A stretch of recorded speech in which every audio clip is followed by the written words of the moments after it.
Chapter 807. He. In the pitch-black hall, only a beam of white light shone down from the dome, illuminating the cold marble floor. Several black-robed corpses were strewn all over the floor. Fresh blood flowed out from the sword wounds on their necks and flowed along the circular grooves on the marble floor, forming a strange symbol. The scarlet blood flowed slowly, making this scene look like the evil ritual used to summon demons in legends. When the blood completely merged together, it suddenly seemed to have a life of its own. It flowed against the current and extended to the center of the magic circle, converging into the body of the elegant creature above the magic circle. In the next moment, the white wolf seemed to have gradually awakened from a long slumber. Its body began to move. Then, starting from its head, its snow-white fur began to roll backward, as if a fur coat was being peeled off. First, a beautiful girl's head was revealed. Her long hair was as dazzling as black sandalwood. Then, it was followed by a pair of delicate shoulders and milk-white skin. Her delicate curves were revealed to everyone as the fur fell off her body bit by bit. The girl's flawless body finally appeared in front of everyone. Her eyes were tightly closed, as if her soul was trapped in an eternal dream. Only the slight rise and fall of her chest proved that the eldest daughter of Eckis had not truly died. There was quite a commotion in the hall, and some people even breathed heavily. Ko Hua's eyelashes shook slightly, like the stamens of a flower that had just bloomed. Then, she opened her eyes, revealing a pair of silver eyes that were hazy. She got up from the ground lazily, and her long hair that was scattered on the ground was tied up, like a black waterfall flowing against the current. The girl raised her head and looked at the people in front of her with confusion. "Who are you?" The voice was cold and charming, but it was so cold that it was frightening. Dim Ko Hua, the legendary eldest daughter of Eckis, the ruler of the proud moon, and also one of the 12 wolves of the twilight. It was rumored that she had died in the Battle of Babel Fortress. However, at this moment, this famous name in history was no longer a symbol that could stop children from crying. She had returned to the land of Woned and awakened from her eternal slumber. Arek took a deep breath and suppressed the excitement in his heart. He stepped forward and said, "Lord Ko Hua, we are all followers of the truth." "Oh," Ko Hua said softly, "I see. You welcome me back because you want to reactivate the twilight, right?" "Yes. But I'm still weak. I can't help you." "It's okay, my lord. We have plenty of time. When you break free from the seal, under the influence of the great demonic tide, your power will slowly return to its peak." Ko Hua was a little embarrassed, "But I don't want to." Arek and the high-ranking members of All for One around him were startled and looked at her suspiciously. The girl lowered her eyelids slightly, as if she was a little scared, and replied crisply, "I don't want to participate in the war anymore. Mother promised me that that was the last time I ran before the twilight. I gave my life for Mother, so I should be free now, right?" She raised her head and looked at the others with misty silver eyes. "Can I leave?" There was a dead silence in the hall. The fourth mark, Fidesel's judgment is not necessarily accurate, but from the day of the signing, it has always been our only reliable choice. The fourth mark increases the bloodline attribute of the holder by the equivalent of 5% of a certain attribute. When the frozen stone door was pushed open, a gust of cold wind blew straight in, making everyone shrink their necks. Brando only then recovered from his thoughts. The fourth mark was a skill he obtained from the second seal of the Fool's Talent. It came from the Wisdom Dragon Crystal. This skill was a bit useless to him. Bloodline was the main attribute of a spellcaster, but his profession was a warrior. The advanced Templar Knight and the future Guard of Frost Earth had nothing to do with magic. He raised his head, and a valley of ice and snow appeared in his vision. The cold wind whistled in the valley, and the blowing snow and ice made the visibility less than 5 meters. This was the lower area of the White Canyon. Inside was a glacier from the Twilight War era caused by the body of the fallen Milos, the habitat of the Frost Devourer. However, Brando immediately felt a little strange. It was reasonable to say that when the Twilight Twins died, the king of the Frost Devourer, Frostfang, should appear nearby. This was the setting in the game, but it was different here. Outside the valley, the north wind was biting cold, but there was no trace of living creatures. Be careful. Brando tightened his cloak, and had to remind everyone to be vigilant. The exit of the cold walkway was located halfway up the mountain. The team slid down the steep ice wall and came to the bottom of the valley step by step. However, the monsters they imagined did not appear. The valley seemed to be empty, except for the visible world covered with ice and snow and the whistling of the wind. Veronica and the others, who had been warned in advance, looked at Brando as if they were asking. This made him a little embarrassed, but it was not easy to explain, so he kept quiet. Most of the things recorded in the literature have a certain age. Veronica took the initiative to explain to him, the location of the monster's nest is not fixed. Thousands of years is enough for them to wander to other places. Yes, there is indeed such a situation in the literature records. Shido nodded. She was an expert in this field. Brando nodded in agreement, but in fact, he knew that he did not get the information from any literature at all. However, Veronica's words gave him another possibility. Contrary to their guess, the Frost Devourer had not left, but might not have come here to build a nest. After all, this was game time. Before the opening of this dungeon, the disciples of the Black Flames had not yet begun to invade this temple. In fact, there were very few people in Erewhon who knew about this ruin. If that was the case, this path would be much safer. That being said, Brando's heart was still faintly unsettled. In the game, the lower level of the White Canyon was not the first area to be discovered. The players first defeated Sheeta and entered the Holy Cathedral of the Hibernator from the main entrance. After defeating the disciples of the Black Flames according to the standard process, they began to explore the fork in the temple. Then the Spiral Hall was discovered, and in turn, they entered this glacier, and finally found the cold walkway and the underground entrance to the Holy Cathedral. Some things in the dungeon could be permanently changed. As the order of entry was different, the challenges encountered may also be different. He was thinking about this issue when there was a commotion at the back of the team. He turned around and found that it was the huntress Peya and her brother who had awakened. Brando. A voice came in his mind. Needless to say, this was the voice of the elven Lady Saint Tassel. Brando raised his eyebrows, faintly feeling that Saint Tassel was not the only one in the spiritual world. Saint Tassel's voice was a little surprised, you noticed. It seems that you are much sharper than before. The potential in your spiritual power and blood is slowly being unearthed. Compared to the hothead at the beginning, you have changed a lot. Brando knew that she was talking about the days when he had just left Butchie. From that time until the events under the silver mine in Shaflund, he had never noticed that there was another soul in his spiritual world. He was indeed too slow. So who are these two? There should be two spiritual forces next to Saint Tassel, but even if he did not ask, he could vaguely guess the identity of the other party. It's Angeline and Ivan. I don't need to introduce them to you. Both Angeline and Ivan were one of Saint Tassel's personal knights. The former was once known as the Dragon Queen, and was probably the most famous female dragon knight in the history of the Mist Elves, and the latter was the commander of the Whispering Woodland Guards.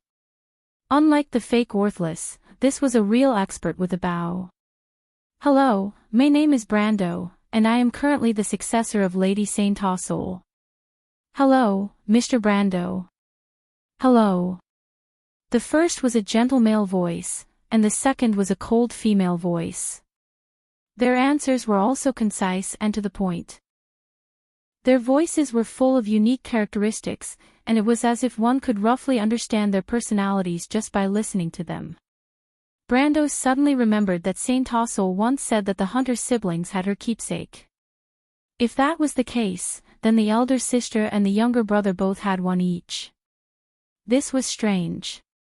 How many rings of the Wind Empress had ended up in Erewhon's hands?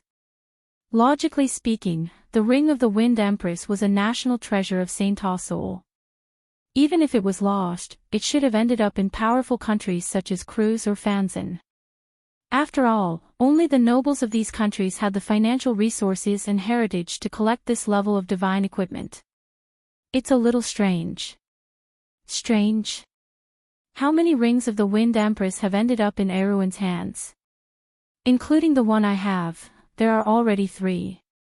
You forgot about Williams's ring. It's now in Maynard's hands.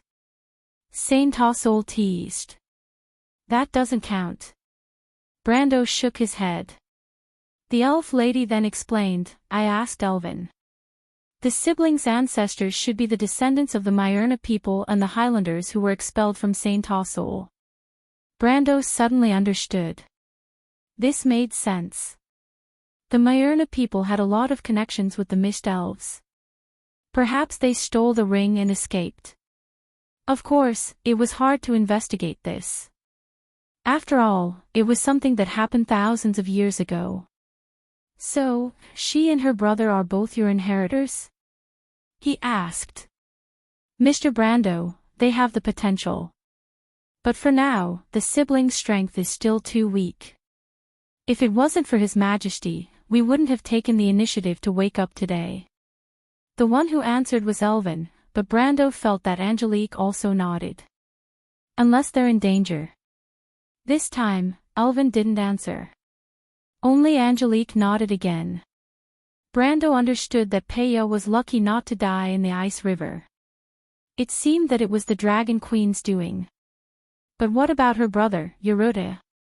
Medisha and the others had examined him.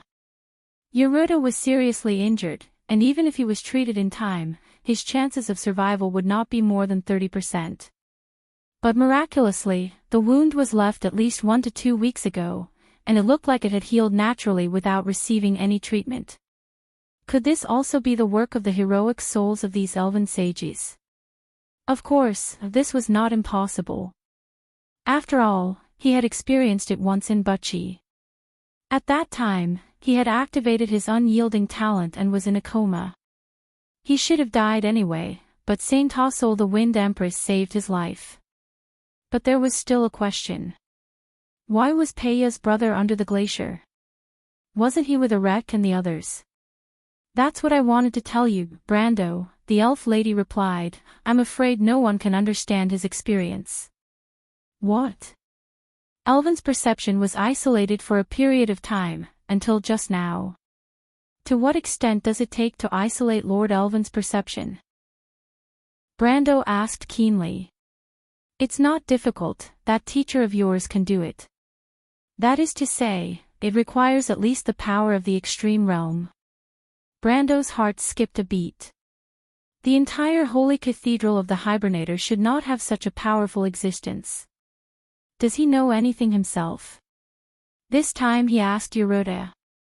I've asked, the child himself doesn't know, or he feels like he's having a dream. Half asleep, he vaguely remembers a voice guiding him forward or something. Saint Tossol hesitated for a moment, but he did mention a blue shadow. A blue shadow. Brando narrowed his eyes slightly. Medisha told me the same thing. Those Cruz people told her, or told Freya. Brando murmured. He looked up, the wind and snow in the glacier ahead was weaving, but the vague feeling hidden behind the fog was 1,000 times clearer at this moment. He was almost certain that something was leading them here. But it was definitely not the Frost Night King. In the dark hall, a pin drop could be heard. Until Erek broke the silence, he replied, I'm afraid not. Why? Ko Hua looked at the people in front of him, somewhat puzzled. Mother has already promised me, why are you stopping me? Erek frowned, he never expected to encounter such a situation. Ekis' eldest daughter, the ruler of the proud moon, the first wolf to bring disaster and war, was bargaining with him here like a naive little girl, asking him why he wanted to start a war. Shouldn't that be her duty? If it wasn't for the fact that there was no trace of hypocrisy in the other's pure and flawless silver eyes, he would almost think that this lord was joking with him. But the plan had already reached this step, there was no backing down or giving up. Erek exchanged glances with the all-for-one believers around him, then turned back and replied, "Because you are Ekis' daughter, this is your duty. Judgment Day is coming, and you are the first wolf to wake up from the dusk." "But I don't want to," Ko-Hwa replied timidly. "I'm afraid it's not up to you, Lord Ko-Hwa." Erek sighed and replied gloomily. The girl was frightened by him and took a step back, but a red light net immediately flashed behind her, causing her to bump into it. This was some kind of magic seal. She struggled a little in panic and found that she couldn't break free. Being sealed for a long time had caused her strength to drop by many levels. If it were in the past, she would only need to blow a breath to break this kind of seal. But now, she couldn't do anything. She turned back and looked at the others with some fear. "What do you want to do?" But at this time, Erek had already taken out a black crystal ball from under his robe. "I didn't expect it to come in handy. To be honest, I don't want to owe those guys a favor." The Duke shook his head and raised the crystal ball. When Ko-Hwa saw that thing, her expression immediately changed. She stared at the annoying human in front of her with wide eyes and shouted in panic, "That's my soul fragment. Why is it in your hands?" The girl's face was pale and she almost trembled.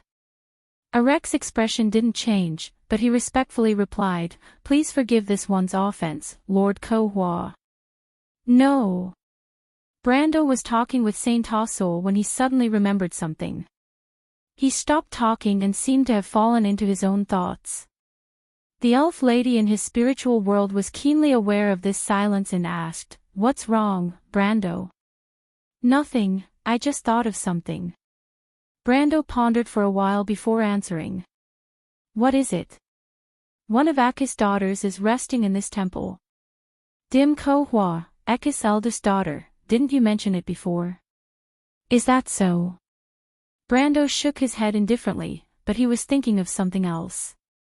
Ko-Hwa had the title of Double Goddess in the game, because the battle between the players and her would repeatedly go through 2 stages. In these 2 stages, Ko-Hwa's temperament would also repeatedly switch between a pure and innocent girl and the evil eldest daughter of Ekis. To be honest, the kind Ko-Hwa had a lot of fans among the players, but this in itself wasn't surprising. Most of the boss battles in the Amber Sword were strange, and there was more than one boss with dual personalities. But the reason why he thought of this was because some people thought that Ko-Hwa's evil state wasn't her true nature. Among the players who had experienced Ko-Hwa's battles, there was a saying that when Ko-Hwa was in her evil state, she was actually being manipulated. But this saying didn't have any basis, and Brando once thought that it was just a self-deception by those fanatical fans. But he suddenly thought of the voice that had led everyone to the temple, the Blue Shadow, and couldn't help but feel a chill down his spine. That thing had signed some kind of contract with Sheeta in a certain era, but even Sheeta himself couldn't tell what kind of existence it was. Who was it, and what was its purpose? Brando could only think of the title of the Awakening God. But what was the Awakening God, and why did it summon them here? The more he thought about it, the more he felt that this might be a trap. But unfortunately, there was no room for retreat now, or else as long as Erek activated the star-shaped gem in his hand, everyone would turn to ashes with the forest. What kind of bad luck is this? Brando was a little speechless. Chapter 808. He. In the pitch-black hall, only a beam of white light shone down from the dome, illuminating the cold marble floor. Several black-robed corpses were scattered on the floor. Blood flowed out from the sword wounds on their necks, flowing along the circular grooves on the marble floor and forming a strange symbol. The scarlet blood flowed slowly, making this scene look like the evil ritual used to summon demons in legends. When the blood completely merged together, it suddenly seemed to have a life of its own. It flowed against the current, extending to the center of the magic circle and converging into the body of the elegant creature above the magic circle. In the next moment, the white wolf seemed to have gradually awakened from a long slumber. Its body began to move. Then, starting from its head, its snow-white fur began to roll backward, as if a fur coat was being peeled off. First, a beautiful young girl's head was revealed. Her long hair was as dazzling as black sandalwood. Then, a pair of delicate shoulders and milk-white skin were revealed. The curves of a stunner were revealed to everyone bit by bit as the fur fell off. The girl's flawless body finally appeared in front of everyone. Her eyes were tightly closed, as if her soul was trapped in an eternal dream. Only the slight rise and fall of her chest proved that the eldest daughter of Akis had not truly died. There was quite a commotion in the hall, and some people even breathed heavily. Ko Hua's eyelashes shook slightly, like the stamens of a flower that had just bloomed. Then, she opened her eyes, revealing a pair of silver eyes that were hazy. She got up from the ground lazily, and her long hair that was scattered on the ground was tied up, like a black waterfall flowing against the current. The girl raised her head and looked at the people in front of her with confusion. "Who are you?" Her voice was cold and charming, but it was also a little frightening. Dim Ko Hua, the legendary eldest daughter of Akis, the ruler of the proud moon, and also one of the 12 wolves of the twilight. It was rumored that she had died in the Battle of Babel Fortress. However, at this moment, this famous name in history was no longer a symbol that could stop children from crying. She had returned to the land of Woned, waking up from her eternal sleep. Arek took a deep breath, suppressed the excitement in his heart, and stepped forward. "Lord Ko Hua, we are all followers of the truth." "Oh," Korfa replied softly, "I see, you're welcoming me back because you want to reactivate the dusk, right?" "Yes. But I'm still weak. I can't help you." "It's okay, my lord. We have plenty of time. When you break free from the seal, your power will slowly return to its peak under the influence of the great demonic tide." Ko Hua was a little embarrassed. "But I don't want to." Arek and the high-ranking members of All for One around him were startled and looked at her suspiciously. The girl lowered her eyelids slightly, as if she was a little scared, and replied crisply, "I don't want to participate in the war anymore. Mother promised me that that was the last time I ran before the twilight. I gave my life for Mother, so I should be free now, right?" She raised her head and looked at the others with her misty silver eyes.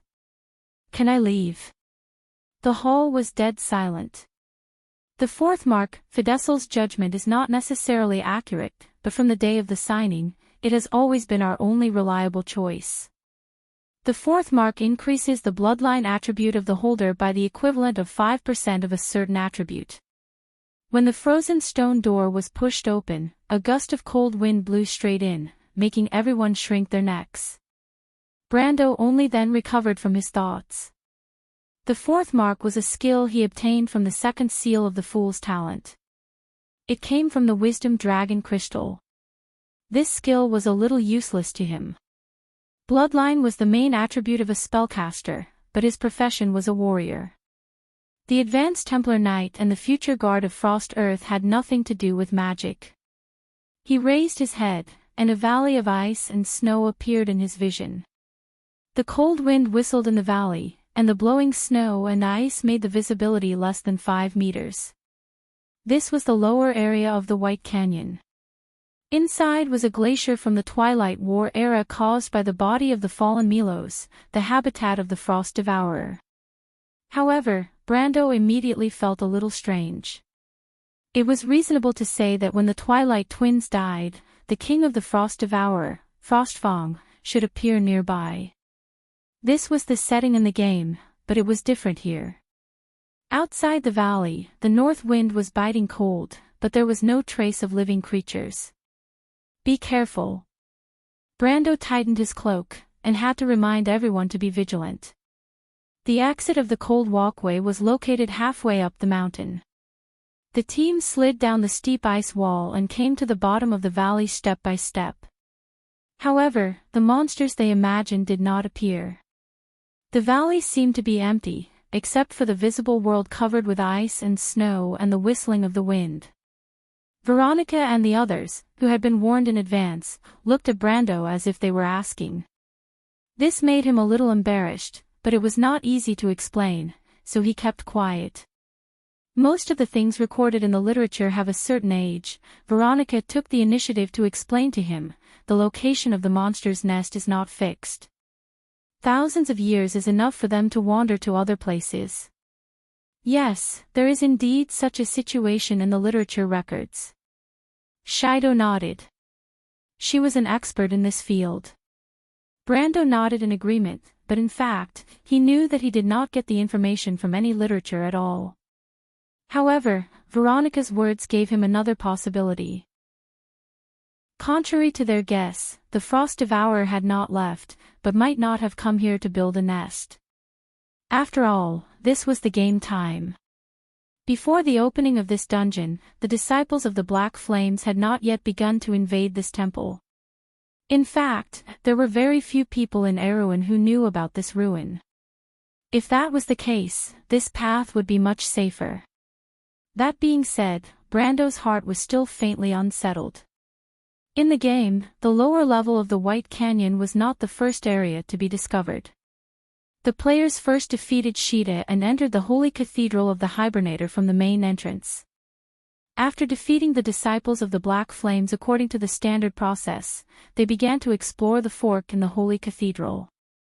Then the Spiral Hall was discovered, and in turn, they entered this glacier, and finally found the cold walkway and the underground entrance to the Holy Cathedral. Some things in the dungeon could be permanently changed, and with the order of entry, the challenges encountered may also be different. He was thinking about this issue when there was a commotion at the back of the team. He turned around and found that it was the huntress Peya and her brother who had awakened. Brando. A voice came in his mind. Needless to say, this was the voice of the elven lady, Saint Tossol. Brando raised his eyebrows, faintly feeling that Saint Tossol was not the only one in the spiritual world. Saint Tossol's voice was a little surprised, you noticed. It seems that you are much sharper than before. The potential in your spiritual power and blood is slowly being unearthed. Compared to the hothead at the beginning, you have changed a lot. Brando knew that she was talking about the days when he left Butchie. From that time until the events under the silver mine in Shaflund, he had never noticed that there was another soul in his spiritual world. He was indeed too slow. So who are these two? There should be two spiritual powers next to Saint Tossol, but even if he did not ask, he could vaguely guess the identity of the other party. It's Angeline and Ivan. I don't need to introduce them to you. Both Angeline and Ivan were one of Saint Tossol's personal knights. The former was once known as the Dragon Queen, and was probably the most famous female dragon knight in the history of the Mist Elves, and the latter was the commander of the guards of the Whispering Woodland. Unlike the fake Worthless, this was a real expert with a bow. Hello, my name is Brando, and I am currently the successor of Lady Saint Tossol. Hello, Mr. Brando. Hello. The first was a gentle male voice, and the second was a cold female voice. Their answers were also concise and to the point. Their voices were full of unique characteristics, and it was as if one could roughly understand their personalities just by listening to them. Brando suddenly remembered that Saint Tossol once said that the hunter siblings had her keepsake. If that was the case, then the elder sister and the younger brother both had one each. This was strange. How many rings of the Wind Empress had ended up in Erewhon's hands? Logically speaking, the Ring of the Wind Empress was a national treasure of Saint Tossol. Even if it was lost, it should have ended up in powerful countries such as Cruz or Fanzan. After all, only the nobles of these countries had the financial resources and heritage to collect this level of divine equipment. It's a little strange. Strange? How many rings of the Wind Empress have ended up in Erewhon's hands? Including the one I have, there are already 3. You forgot about Williams's ring. It's now in Maynard's hands. Saint Tossol teased. That doesn't count. Brando shook his head. The elf lady then explained, I asked Elvin. The siblings' ancestors should be the descendants of the Myrna people and the Highlanders who were expelled from St. Osol. Brando suddenly understood. This made sense. The Myrna people had a lot of connections with the Mist Elves. Perhaps they stole the ring and escaped. Of course, it was difficult to investigate this. After all, it was something that happened thousands of years ago. So, she and her brother are both your inheritors? He asked. Mr. Brando, they have the potential. But for now, the siblings' strength is still too weak. If it wasn't for His Majesty, we wouldn't have taken the initiative to wake up today. The one who answered was Elvin, but Brando felt that Angelique also nodded. Unless they're in danger. This time, Elvin didn't answer. Only Angelique nodded again. Brando understood that Peya was lucky not to die in the ice river. It seemed that it was the Dragon Queen's doing. But what about her brother, Yeruta? Medisha and the others had examined him. Yeruta was seriously injured, and even if he was treated in time, his chances of survival would not be more than 30%. But miraculously, the wound was left at least 1 to 2 weeks ago, and it looked like it had healed naturally without receiving any treatment. Could this also be the work of the heroic souls of these elven sages? Of course, this was not impossible. After all, he had experienced it once in Butchie. At that time, he had activated his unyielding talent and was in a coma. He should have died anyway, but Saint Osol the Wind Empress saved his life. But there was still a question. Why was Peya's brother under the glacier? Wasn't he with Erek and the others? That's what I wanted to tell you, Brando, the elf lady replied. I'm afraid no one can understand his experience. What? Elvin's perception was isolated for a period of time, until just now. To what extent does it take to isolate Lord Elvin's perception? Brando asked keenly. It's not difficult, that teacher of yours can do it. That is to say, it requires at least the power of the extreme realm. Brando's heart skipped a beat. The entire holy cathedral of the Hibernator should not have such a powerful existence. Does he know anything himself? This time he asked Yeruta. I've asked, the child himself doesn't know, or he feels like he's having a dream. Half asleep, he vaguely remembers a voice guiding him forward or something. Saint Osol hesitated for a moment, but he did mention a blue shadow. A blue shadow? Brando narrowed his eyes slightly. Medisha told me the same thing. Those cruise people told her, or they told Freya. Brando murmured. He looked up. The wind and snow in the glacier ahead was weaving, but the vague feeling hidden behind the fog was 1,000 times clearer at this moment. He was almost certain that something was leading them here. But it was definitely not the Frost Night King. In the dark hall, a pin drop could be heard. Until Erek broke the silence, he replied, I'm afraid not. Why? Ko Hua looked at the people in front of him, somewhat puzzled. Mother has already promised me, why are you stopping me? Erek frowned. He never expected to encounter such a situation. Ekka's eldest daughter, the ruler of the proud moon, the first wolf to bring disaster and war, was bargaining with him here like a naive little girl, asking him why he wanted to start a war. Shouldn't that be her duty? If it wasn't for the fact that there was no trace of hypocrisy in the other's pure and flawless silver eyes, he would almost think that this lord was joking with him. But the plan had already reached this step. There was no backing down or giving up. Erek exchanged glances with the all-for-one believers around him, then turned back and replied, because you are Ekka's daughter, this is your duty. Judgment Day is coming, and you are the first wolf to wake up from the dusk. But I don't want to. Ko Hua replied timidly. I'm afraid it's not up to you, Lord Ko Hua. Erek sighed and replied gloomily. The girl was frightened by him and took a step back, but a red light net immediately flashed behind her, causing her to bump into it. This was some kind of magic seal. She struggled a little in panic and found that she couldn't break free. Being sealed for a long time had caused her strength to drop by many levels. If it were in the past, she would have been able to break this kind of seal with just a breath, but now she couldn't do anything. She turned back and looked at the others with some fear. What do you want to do? But at this time, Arek had already taken out a black crystal ball from under his robe. I didn't expect it to come in handy. To be honest, I don't want to owe those guys a favor. The Duke shook his head and raised the crystal ball. When Ko Hua saw that thing, her expression immediately changed. She stared at the annoying human in front of her with wide eyes and shouted in panic, "That's my soul fragment, why is it in your hands?" The girl's face was pale and she almost trembled. Arek's expression didn't change, but he respectfully replied, "Please forgive this one's offense, Lord Ko Hua." No. Brando was talking with Saint Tassol when he suddenly remembered something. He stopped talking and seemed to have fallen into his own thoughts. The elf lady in his spiritual world was keenly aware of this silence and asked, "What's wrong, Brando?" "Nothing, I just thought of something." Brando pondered for a while before answering. "What is it?" "One of Akis' daughters is resting in this temple." "Dim Ko Hua, Akis' eldest daughter, didn't you mention it before?"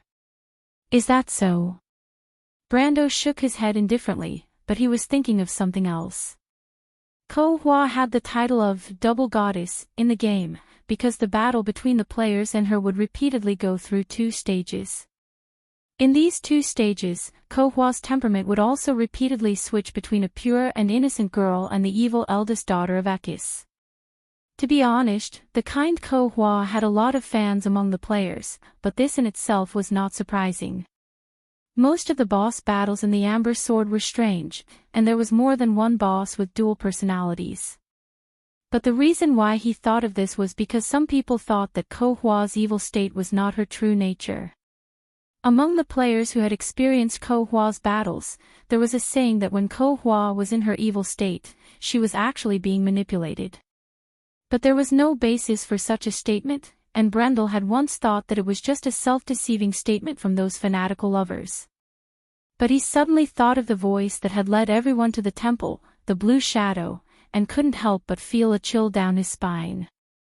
That thing had signed some kind of contract with Sheeta in a certain era, but even Sheeta himself couldn't tell what kind of existence it was. Who was it, and what was its purpose? Brando could only think of the title of the Awakening God. But what was the Awakening God, and why did it summon them here?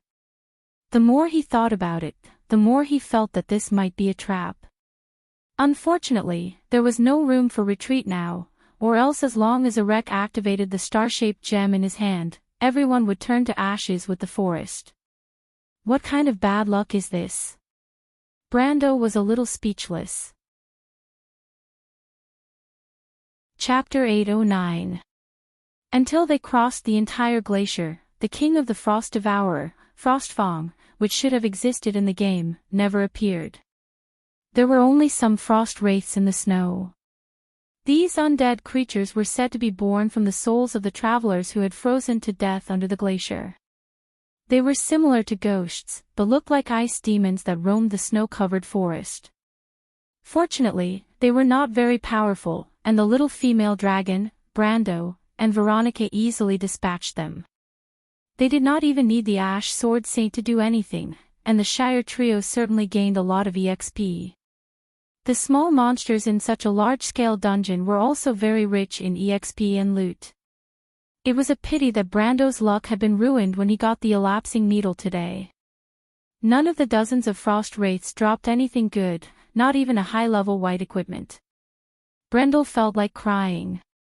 It would have been worth it if he had gotten a whole set of elapsing needles, but it was only half of it. It was too unfair that he still had to lose some of his luck. After crossing the glacier, the team once again entered the belly of the mountain through a cave hidden in the valley. Under Brando's guidance, they turned into a long artificial corridor. It was as if a spectacular painting had suddenly appeared before everyone from the sky. It was a magnificent temple embedded in the belly of the mountain, hundreds of feet high, with arched beams opening up a towering trapezoidal space. The temple followed the architectural style of Milos's wreckage that they had seen on the surface, but beams of sky-blue light hung down from the dome of the temple like sharp swords that were hundreds of feet long, sprinkling on the blue ice, crisscrossing with the slanted beams to form disorderly and picturesque shadow patches. The temple was so majestic, as if it was a giant sandwiched in the belly of the mountain, independently supporting both sides of the glacier. When they walked out of the narrow corridor, they could only feel that they were as small as dust. Everyone could not help but exclaim in their hearts. Even Brando, who had read the description in the guide, was shaken at the moment. This was the eternal extinction square, and further back was the spiral hole. This was the creation of the civilization from the previous era. The square was still echoing with the tragic cries from that war. Then, everything fell silent, leaving only the silence of the tens of millions of years later. What's that? It was not known when the little prince had run to the front. He curiously stared at the groups of blue light balls cruising in the square below and asked. Breath of Frost. Those were the activation spells that had been awakened from the ancient battlefield by the dark magic power. However, the number of activation spells was astonishing. From one end of the square to the other, there were at least 1,000 of them. They were scattered like stars in the night sky. Veronica couldn't help but feel a little troubled when she saw this scene. This kind of ancient activation magic was quite difficult to deal with. If there were only a few dozen of them, it would be easy to deal with, but there were thousands of them. Even if she and the Ash Sword Saint attacked together, along with the little female dragon and Brando, she was afraid that they would be drowned. Kill them directly. Veronica took a deep breath. The scene in front of her also proved that the ancient war was tragic. How dense the explosion of magic was needed to cause so many activation spells to gather here thousands of years later. There was another ancient battlefield in Wonde. That was the place where the four sages and the dark dragon had the final battle. Today, that place was called the Dead Land. A large number of activation spells were active in that place, but the number was not as ridiculous as here. The battlefield spanned dozens of miles, and there were only a few hundred activation spells wandering around. But here, Veronica could not help but shake her head. I'm afraid it will take a few days to clean up all of them. We don't have that much time. The spiral hall is behind us. At this time, Erek and the others should be here soon. We have to be one step ahead of them. Brando immediately replied. I'll lure these things away. I'll give you a signal later, and you guys will go through the square. No. No. Brando was slightly startled.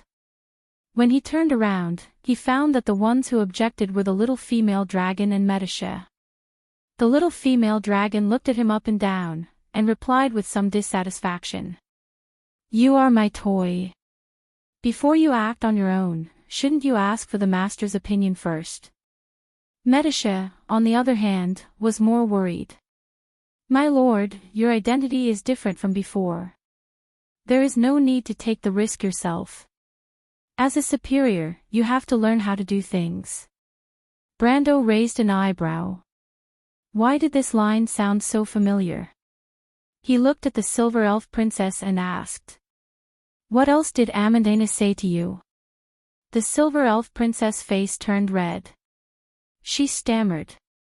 No, this is what I wanted to say. Brando looked at the red-faced Medisha and couldn't help but find it funny. He probably didn't expect the little elven princess to have such a side. He was about to comfort her, but at this time, Veronica also spoke. Her opinion was similar to Medisha's. Brando, you are not the strongest among us. The little princess is right. Leave it to me or Mephisto. Brando shrugged and directly ignored the little female dragon's previous nonsense. As for Veronica's question, he had his own opinion.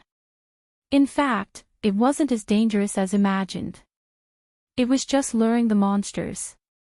If a pure warrior who had more than 100 levels in the game didn't even know how to do this, then he might as well buy a piece of tofu and kill himself. Moreover, luring away these icy breaths here was a very famous technique. Players used to farm materials here. This was a necessary method. Although Brando hadn't personally tried it, he couldn't say that he didn't know how to do it. But it didn't mean that Mephisto or Veronica couldn't learn this technique. In fact, it wasn't difficult. The problem was that this technique required a prerequisite, and that was to be familiar with the terrain. And among everyone present, only he could reluctantly say that he was qualified to meet this condition. And there was no room for mistakes. Once surrounded by thousands of icy breaths, even Mephisto would not be able to escape easily. If that happened, it would turn into a direct battle, then there would be a lot of fun. Just like Veronica said before, it would take a few days to finish. So in the end, he shook his head. Master Veronica, Master, it's not difficult to lure these monsters away. But do you know where to lure them? I know because I am more familiar with this place than you. Let me try first. Don't worry, if it's troublesome, I will find a way to return. How will you return? Brando's perfunctory words obviously couldn't fool the crew's Legion commander. This lie was not easy to tell. Brando hesitated for a moment before replying, it's hard to say, I will find a way myself. Veronica stared at him suspiciously. Brando sighed and had to explain, Master Veronica, please don't worry. Do you think I am the kind of person who doesn't care about his own safety? Well, maybe I can give it a try for Erwin, but I am not that noble to work for you crew's people, so please believe me, okay? This statement finally moved the female Legion commander, although it sounded a little unpleasant. Even Prince Leneret couldn't help but snort coldly, thinking that Brando's statement was too arrogant. Since when did the crew's people need the help of Erwin people? Veronica looked at him deeply and replied in a deliberately cold voice, that's true. There is still a gap between a sly little guy like you and those who flaunt self-sacrifice, although you often pretend to be so bewitching. Brando couldn't help but smile bitterly. He knew that Veronica was talking about the scene that happened in the Loop of Trade Winds, but at that time, he really didn't have the intention to sacrifice himself for the druids or the tree elves. He just wanted to find a way to survive in a desperate situation. He looked back and saw that most of the crew's people who were not familiar with this experience were at a loss, but a few of his subordinates were secretly laughing, especially the Silver Elf Princess, who smiled especially sweetly. But in any case, Veronica finally didn't object. He looked back again, and his teacher, the Ash Sword Saint, also didn't say a word. He just nodded slightly to him and replied lightly, since this is what you asked for, then be careful and have more opportunities to train yourself. This is also a good thing for you. Brando raised his eyebrows. He had to admit that his teacher was also a strange person. Perhaps breaking out of the encirclement of tens of thousands of monsters was not a big deal for him. After all, he was the one who made a bloody path out of the encirclement of the central area of the crew's empire. There was no comparison at all. After all, there was no lack of people at Veronica's level who had participated in the ambush back then. Compared to these people, the threat of frost breath was only slightly stronger than a pet dog. Thinking of this, he shook his head and gestured to his wizard servant not far away, the Shire, come with me. Luring monsters was a skill. Although he could do it alone, it was still a bit difficult with his current strength. It would be a different story if he had the help of a wizard. The key was that the Shire was his summoned creature. If there was any danger, he could reset him at any time. If he brought someone else with him, it would be more or less a hindrance at the critical moment. And the most important reason was that he didn't want Veronica to know some of his little secrets. In the face of his lord's summons, the Shire could only sigh. He spread his hands as if he had already expected this. Anyway, as long as it was hard work, he would be indispensable. My lord, I didn't owe you anything in my previous life. It's hard to say, but I think I probably owe someone. Brando replied somewhat helplessly. Someone. The young wizard looked back and found that Brando had just taken a step when someone's hand tightly grabbed the corner of his clothes. Brando helplessly turned back and met Scarlet's bright and somewhat worried eyes. "You wait for me here, Scarlet, I'll be right back." "Oh no, it should be that we'll meet on the other side right away, okay?" Brando felt that the phrase, "right away," was a bit too unlucky. Why would he come back? So he quickly changed his words. However, the red-haired girl looked at him and shook her head seriously. That was not good. The detection range of the breath of ice was about 30 feet, and the perception of the activation magic was very poor. Furthermore, his level was higher than the theoretical entry level of the Holy Cathedral of the Hibernator, so Brendel only stopped when he was about 25 feet away. The Shire followed closely behind. A wizard's stealth ability was far inferior to a warrior's profession, not to mention compared to Nightingale. However, magic could solve this problem. He used the law of sound absorption to completely eliminate the sound of his footsteps, so his steps sounded lighter than Brando's. Then, it was Scarlet. Brando couldn't persuade the mountain girl, so he had to let her follow. Fortunately, Scarlet's strength was not weak, and she had dragon blood. It would be difficult for her to hide her voice in front of those monsters who were good at detection, but it was not a problem for a half-deaf, half-blind thing like the frost breath. Just that, Brando looked back again and saw the sneaky faces of Alaz and Sheeta. "What are you doing here?" Brando stared at them angrily. "I'm afraid I'll lose my toy." Alaz's answer was natural. "She caught me." Sheeta replied, wanting to cry but without tears. Brando was a little speechless. If he had known, he would have just taken everyone to break out of the encirclement. These 4 or 5 people together to lure the monsters was simply a fantasy. He had to fiercely gesture to Alaz, "Listen to my command later." "What's with your attitude?" The little female dragon seemed very dissatisfied, but after a while, she added, "But if there's a reason, I can still consider it." Brando snorted softly, hiding behind the first beam, and pointed to the beam on the other side and said, "See over there, the frost breath attacks by rays, with a range of about 120 feet. They move by flying, with a movement speed of about 15 feet per second. However, we have 5 chances to avoid their pursuit through the beam, so if your own explosive speed can't reach more than 12 feet per second, just obediently retreat." With that, he looked back at the others. But Alaz looked at him as if he was an idiot. "What are you looking at?" "Of course it's a question." Brando replied. "Are you an idiot? We're dragons."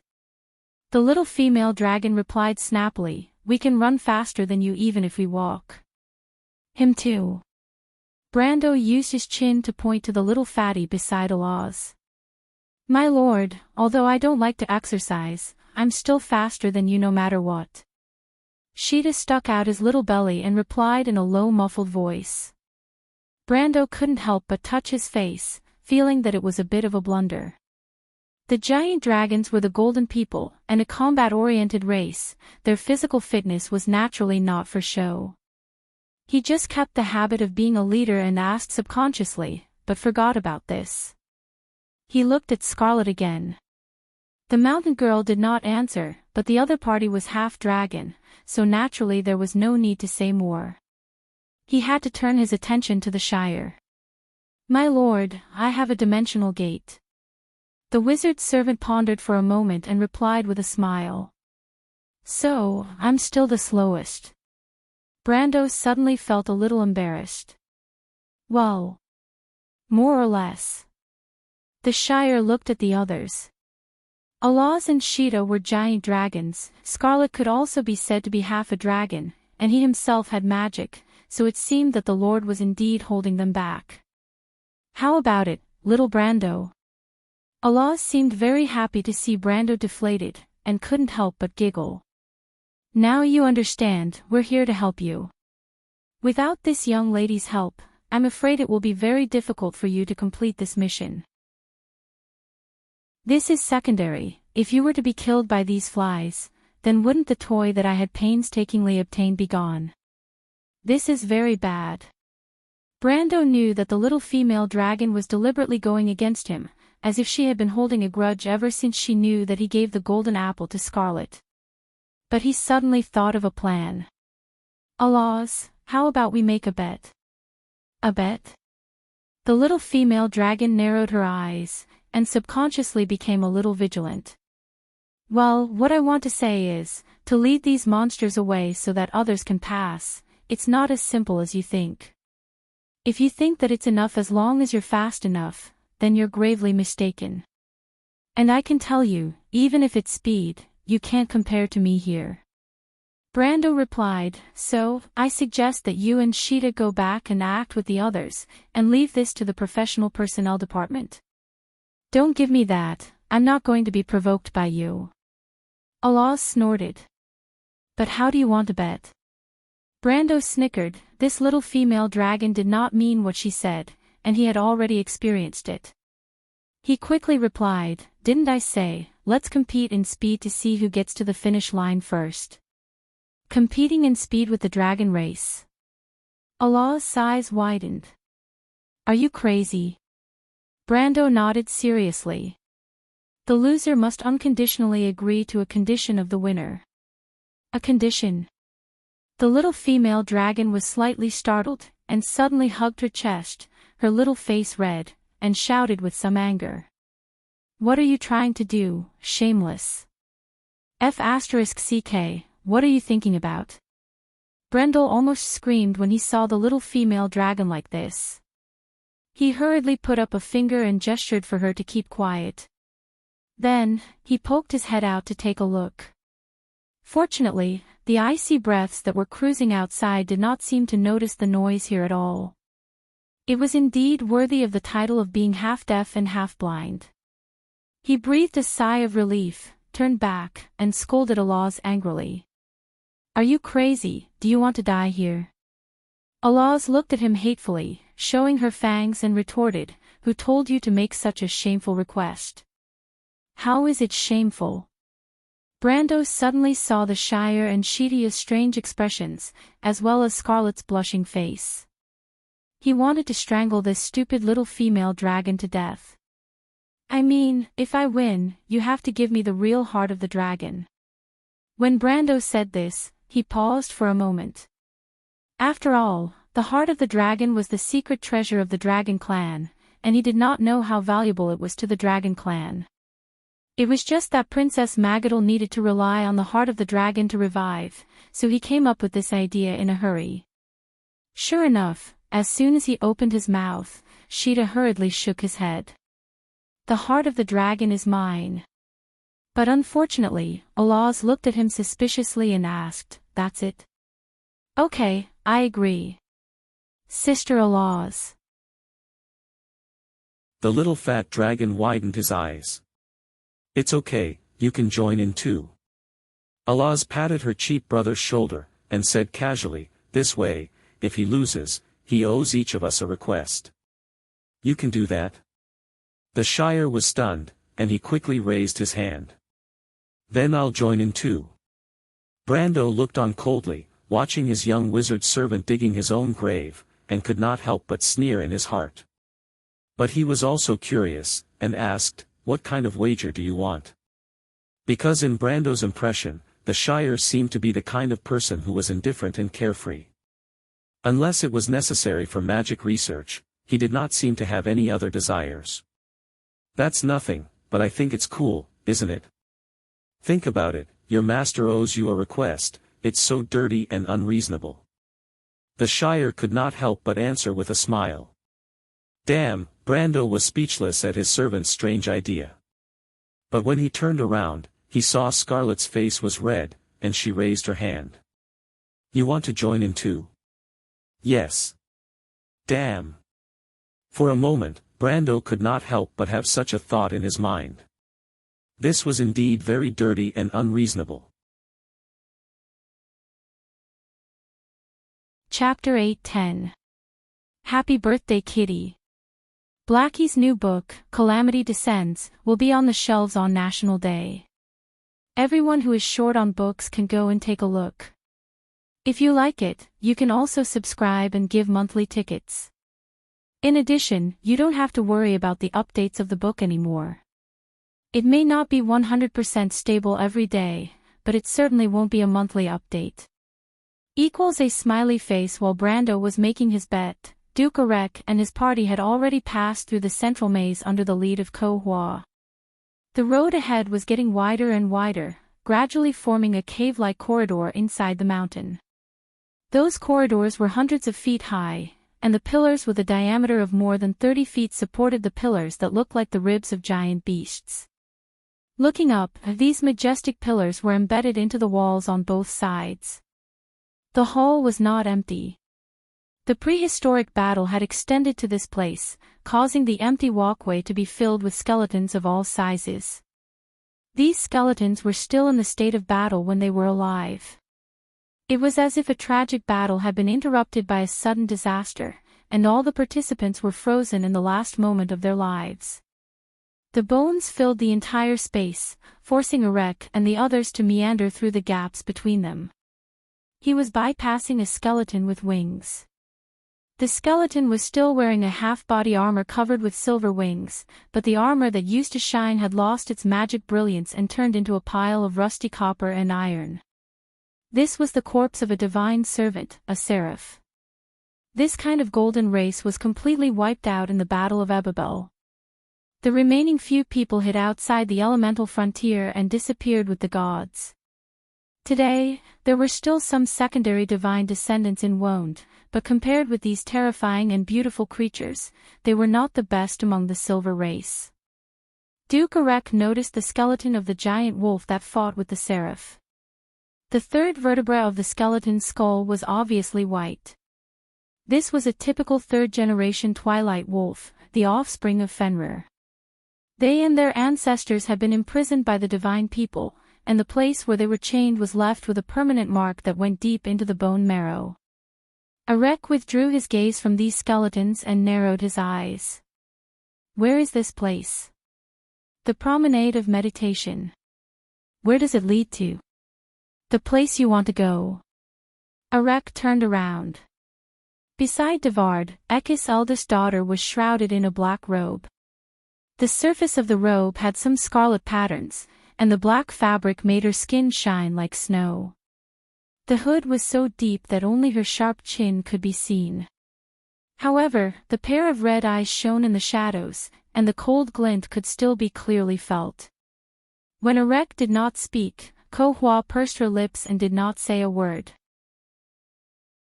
Ever since she absorbed the other half of the soul fragment, she had become like this. She was no longer as pure and innocent as before. However, only when Arek looked away would the girl's face reveal a pained expression.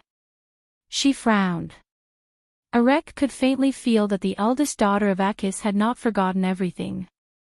Those stinking demons from the Sulphur River gave him her soul fragment and told him that this thing could make the unruly Ko Hua obedient.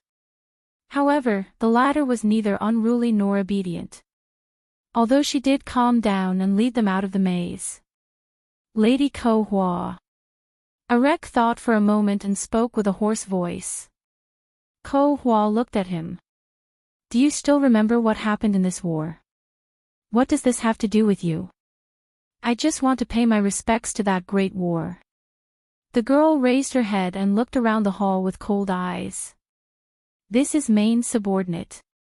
When the offspring of Fenrir attacked the promenade of meditation, they collided with the 7th Legion of the Seraphs. They fought here, as you can see. And then? There is no then. The dying Milos activated the central core, and the light of death shrouded the entire battlefield in an instant. Maine, Mare, and I, as well as the third column of the No race and their commander, were forever frozen at this moment.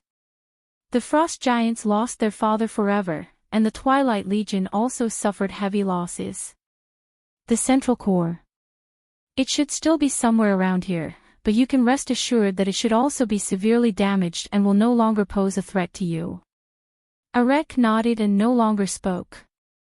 However, there was a rare surge in his calm heart. He could imagine what kind of war it was. The No race, the offspring of Fenrir, the Seraphs, the Frost Giants, the most terrifying names of the ancient era were all turned into dust in an instant. Even an existence like Ko-Hua was no exception. This was the Twilight Legion.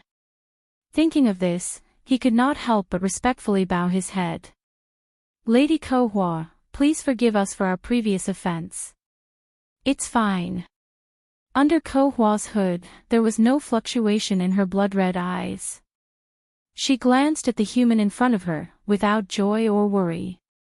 But in the depths of her eyes, there was a blazing light. Perhaps even Brando would not know that the Central Defense Corps of the Holy Cathedral of the Hibernator had such a glorious past. In his memory, it was just one of the bosses in the Holy Cathedral, and its strength was not even as strong as the Twilight Gemini's battle. The Corps was located in one of the halls in the Central Labyrinth. Before the players reactivated it, it would only be silent under the dust forever, and even the Central Core in its activated state was nothing more than that.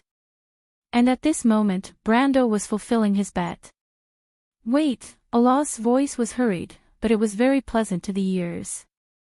She stared at Brando. You are not allowed to use that thing you got earlier. So she still remembers the elapsed needle. At least you're not that stupid. I'm not crazy enough to burn experience points for a bet. Brendel thought to himself, you're not that stupid. Other items can't be used either, Allah's added. You're too nosy. Is this how you make a bet? You're trying to cheat. Allah's revealed a pair of sharp canine teeth, as if she would bite Brando if he did not agree. Brando had to raise his hands in surrender. Okay, you have the final say.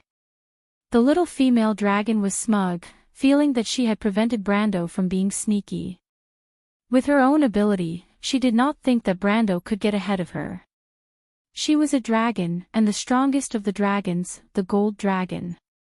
Although she was not as fast as the blue dragon, she would not lose to a human. But immediately, she knew how big a mistake she had made. It turned out that the core of this bet was to pass through the monsters, and not simply to compare who was faster. The little female dragon realized this with despair. Thousands upon thousands of icy breaths, even a dragon wouldn't dare to touch them lightly. Every time she wanted to move forward, those little bits of revitalizing spells gathered together like a wall, blocking her way forward.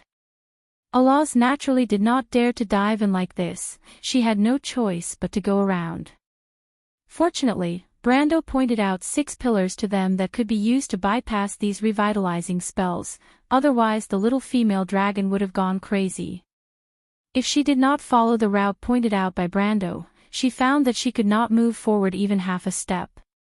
However, the cunning human was able to slip through the gaps between the monsters every time. Even at such a close distance, only a few frost rays hit him. For the sake of fairness, each of them had the Shire's frost barrier on them, and these few frost rays hit Brando. It had no effect at all. Damn, there's a constant dimensional anchor in this place. The Shire's strange cry came from nowhere. In short, except for Scarlet, the remaining 1 person and 2 dragons were somewhat crying. The young wizard's servant finally knew why his lord looked at him with a smile that was not a smile. It turned out that he was looking for his own death. However, he couldn't figure out how his lord knew that there was such an obscure enchantment spell like Dimensional Anchor in this place. Brando was laughing secretly. Allahs would never understand what the problem was.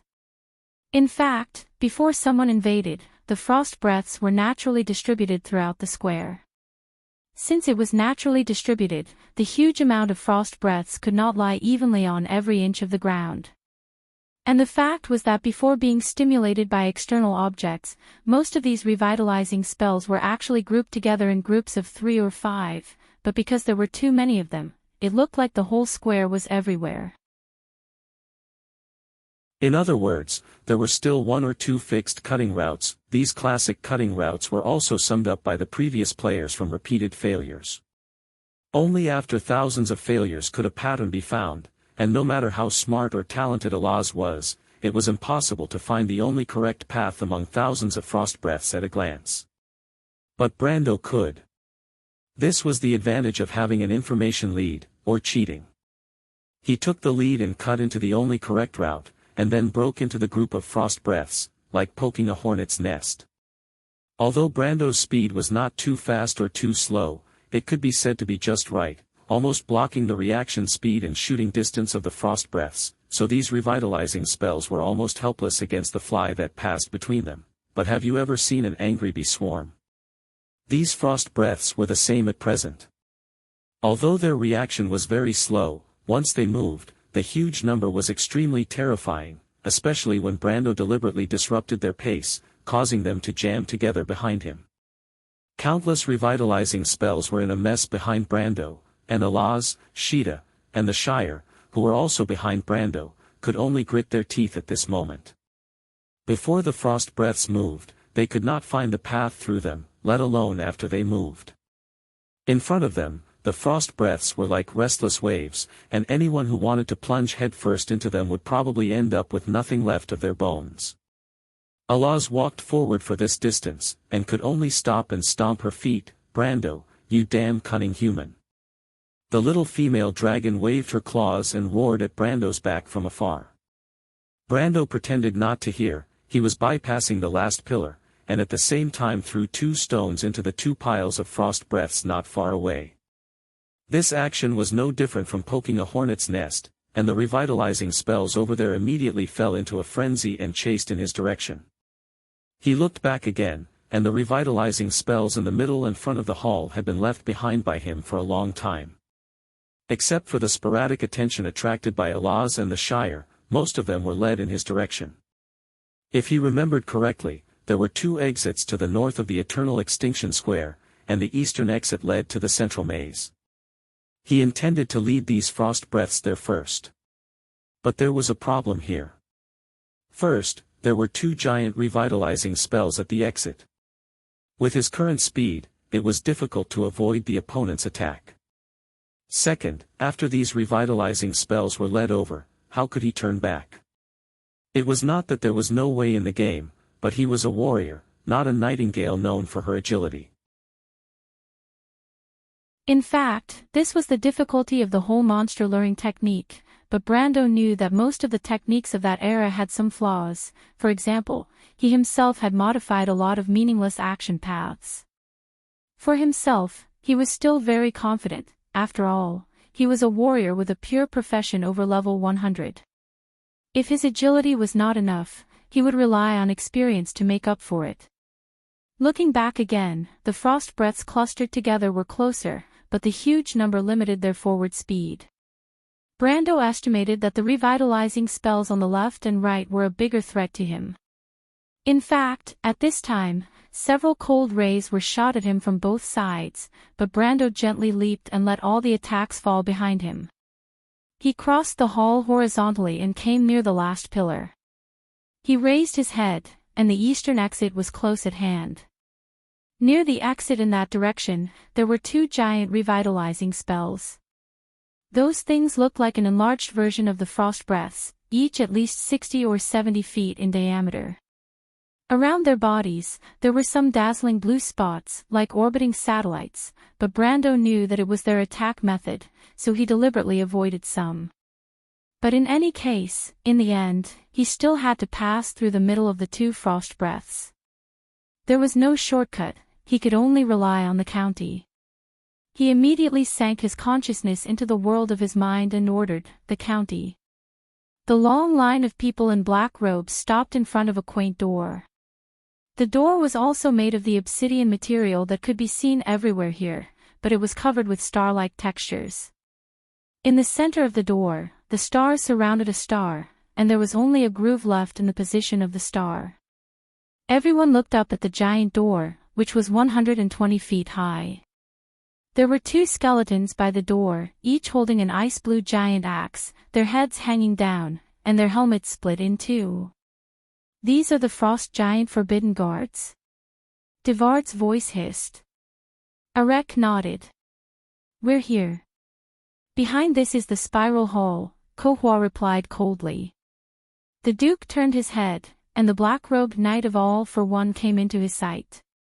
Find a way to open this door, and the others, guard this hall. He took a breath, and his heart finally stirred. The plan had finally reached the last step, and success was in sight. But Erek suddenly narrowed his eyes and noticed that the promenade of meditation led to a dark corridor. He glanced over there and asked, "What direction is that?" The hall was silent, and no one answered his question. He had to turn his head to Akis' eldest daughter. The latter looked at him silently. Eternal Extinction Square. Where is that? I don't know. Kohua shook her head, as if she really didn't know. You don't know. But I know that the main brothers escaped in that direction. Why, you don't believe me? Kohua looked at Erek with her blood-red eyes, and her eyes were calm without the slightest fluctuation. Alec furrowed his brows. Divard, he ordered, take some people there and have a look. Kohua didn't seem to care about the other's order. She turned her head and quietly looked at the giant obsidian door in front of her. Chapter 8:11. Freya woke up groggily from the cold. However, she was no longer in a glacial valley that looked like layers of ice blades.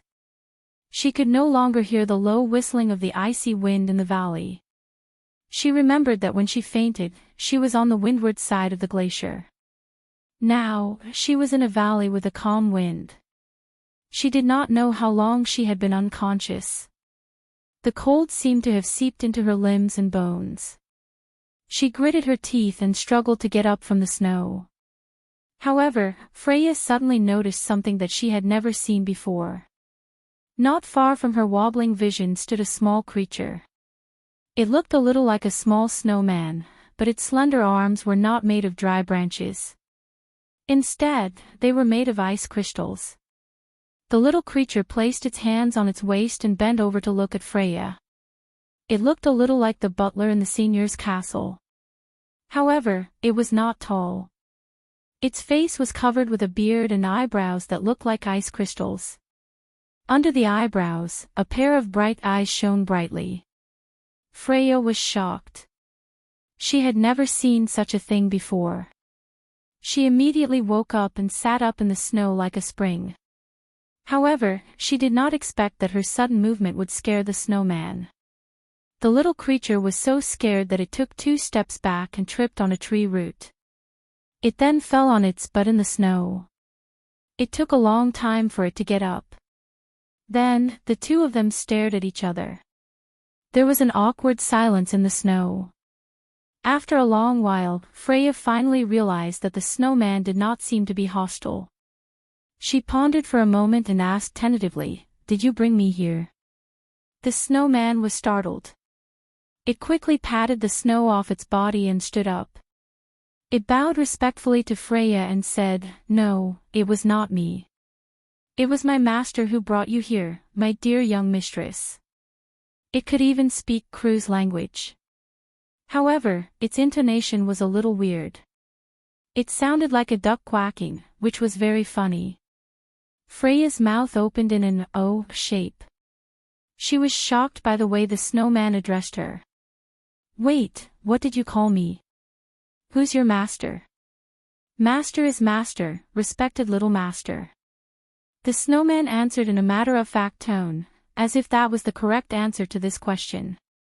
"Wait, I'm not a little master. Did you get the wrong person? Master said that you are the most distinguished guest here. Master told us to treat you with the etiquette of a young master. Master said so, so master must be right." Freya felt that her brain was not enough. She only felt that if Brando was here, he would be able to figure out what was going on quickly. However, the girl from the countryside of Butchie was not stupid. She first touched the side of her belt, where the Lionheart sword was still in its scabbard. She then touched her waist pouch, where the slate Brando had given her was also intact. Even the ruby ring was still on her finger. She heaved a sigh of relief. This meant that the other party had no ill intentions. She calmed down a little. After a while, she asked the snowman, "Hello, how should I address you?" The snowman put one of his withered hands on his chest and bowed at her like a human being. "We are the Tolofen sprites who have lived here for generations. My honorable little master, we do not have names. You can call us Hey, or Come Here. After all, we all look the same to you, but there are actually some differences. You only need to count our beards and eyebrows carefully, and you will find that there are more and less of them, and their shapes are not the same either." Before Tolfin finished its introduction, Freya burst into laughter. The little thing was imitating the etiquette of the human nobles, but its words were irrelevant. It was a little funny. She held back her laughter and asked, "Where is your master?" "Master is in the house." "House? Can I see him?" "Master said that if you wake up, little master, I should take you to see him." "Take me to see him?" Freya was a little suspicious. "Can I see him now?" Tolfin nodded. Freya stood up in the snow and patted the corner of her clothes, only to realize that she had recovered from her injuries. She remembered that she was seriously injured before she passed out and killed the silver monster with the last blow. She could not remember what happened at that time. She only vaguely remembered that the slate in her bag fell out and glittered in the snow, and she was in pain as if she had fallen into a furnace. Then, she passed out. However, the stone slab was still in her waist pouch. She pinched it with her hand, and it was as cold as before. There was no change at all. Freya did not know if the recovery of her injuries had something to do with the changes at that time or the mysterious master of these fairies, but she saw that the little snowman had climbed to the mouth of the valley in front of her. It stood under a snow-white thorn bush and waved at her. Freya hurried to follow it. Freya found that she seemed to be in a secluded valley. She followed Tolfin through a dense forest of white thorns that she had seen before. The whole valley seemed to be covered with this kind of plant. These white thorns could grow very high, just like the trees outside, except that the top of the thorns bent down and hung glowing fruits. Like street lamps, the soft light illuminated the winding path in the forest. There were many animals in the white forest. Freya saw a type of squirrel with grayish-white fur. It was searching for shrubs and seeds under the thorny bushes. Occasionally, it would pass through the path in a group, or it would look at her with its big black eyes, wary of an outsider. On the thorns above her head, there were many birds that looked like sparrows, but these birds had silver feathers and long tail feathers. They were not afraid of strangers at all, and let Freya and the fairies walk under them. Instead, they tilted their heads and looked at the uninvited guest. After walking for a while, the white thorns suddenly separated to the left and right. Freya's eyes lit up slightly, and a look of surprise appeared on her face. After the thorns separated, a mountain spring surrounded by the forest appeared behind. The mountain spring hung down from the rock wall and fell into a pool. Steam rose from the pool. It was obviously a hot spring formed by geothermal heat. But this wasn't enough to surprise her. She saw that the ground beside the hot spring was covered with emerald green vegetation and meadows.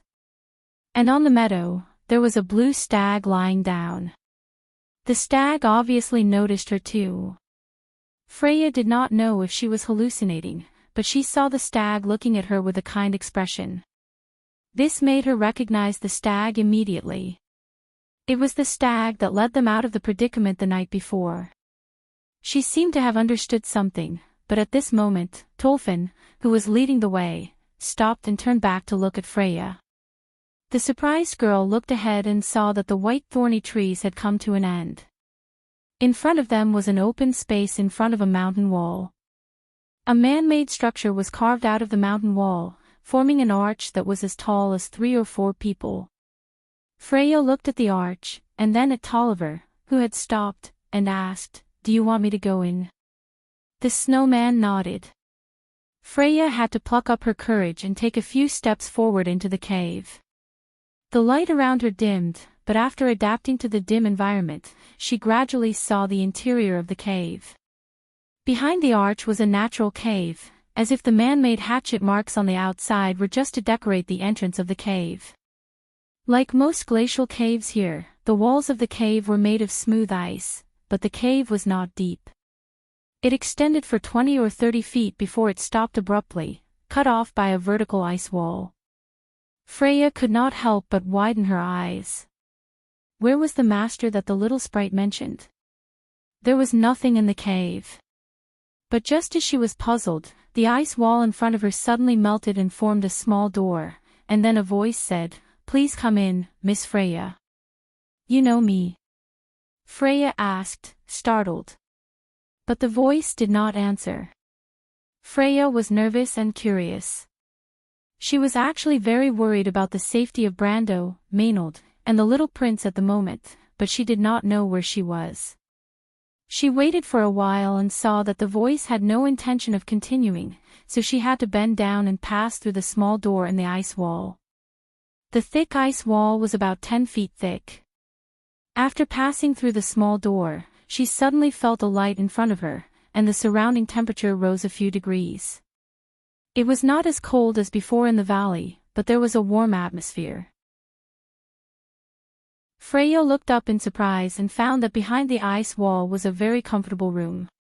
It was like the study rooms of the nobles she had seen in Ampere Seal. There was a table, a high-backed chair, a bookshelf, a fireplace, a thick carpet on the floor, and a bright flame burning in the fireplace. The bookshelf was full of books, and there were silver candlesticks and plates on the table. The candlelight was soft, and the plates were filled with all kinds of food. The food was steaming hot, as if it had just been taken out of the oven. The room was empty, but someone automatically pulled out a chair for Freya and put a plate and fork on it, as if inviting her to take a seat. "Please, have a seat." That voice rang out once more. Freya knew that if she did not do as the other party said, the voice would probably ignore her again. She hesitated for a moment and sat down. Immediately, a white porcelain teacup automatically flew down from the shelf next to her and placed in front of her. Then, the silver teapot on the table seemed to be held up by an invisible hand, tilted slightly, and poured tea for her. The tea was a beautiful red, like the onyx in the cup. Freya was a little nervous. She put her hands on her knees and suddenly remembered what she had learned in etiquette class. She said subconsciously, "Thank you." The voice seemed to have seen through the girl from the countryside of Butchie and couldn't help but laugh. "Don't be nervous," he said, "don't be nervous. It's been a long time since we entertained guests here." Freya took a deep breath. She didn't know what he meant by, "It's been a long time since we entertained guests." Did it mean that this place used to entertain guests? Or did it mean something else? She asked, full of doubts, "Hello, are you the owner of this place? Did you save me? We'll talk about this later." "Try the tea I made first," the voice replied gently.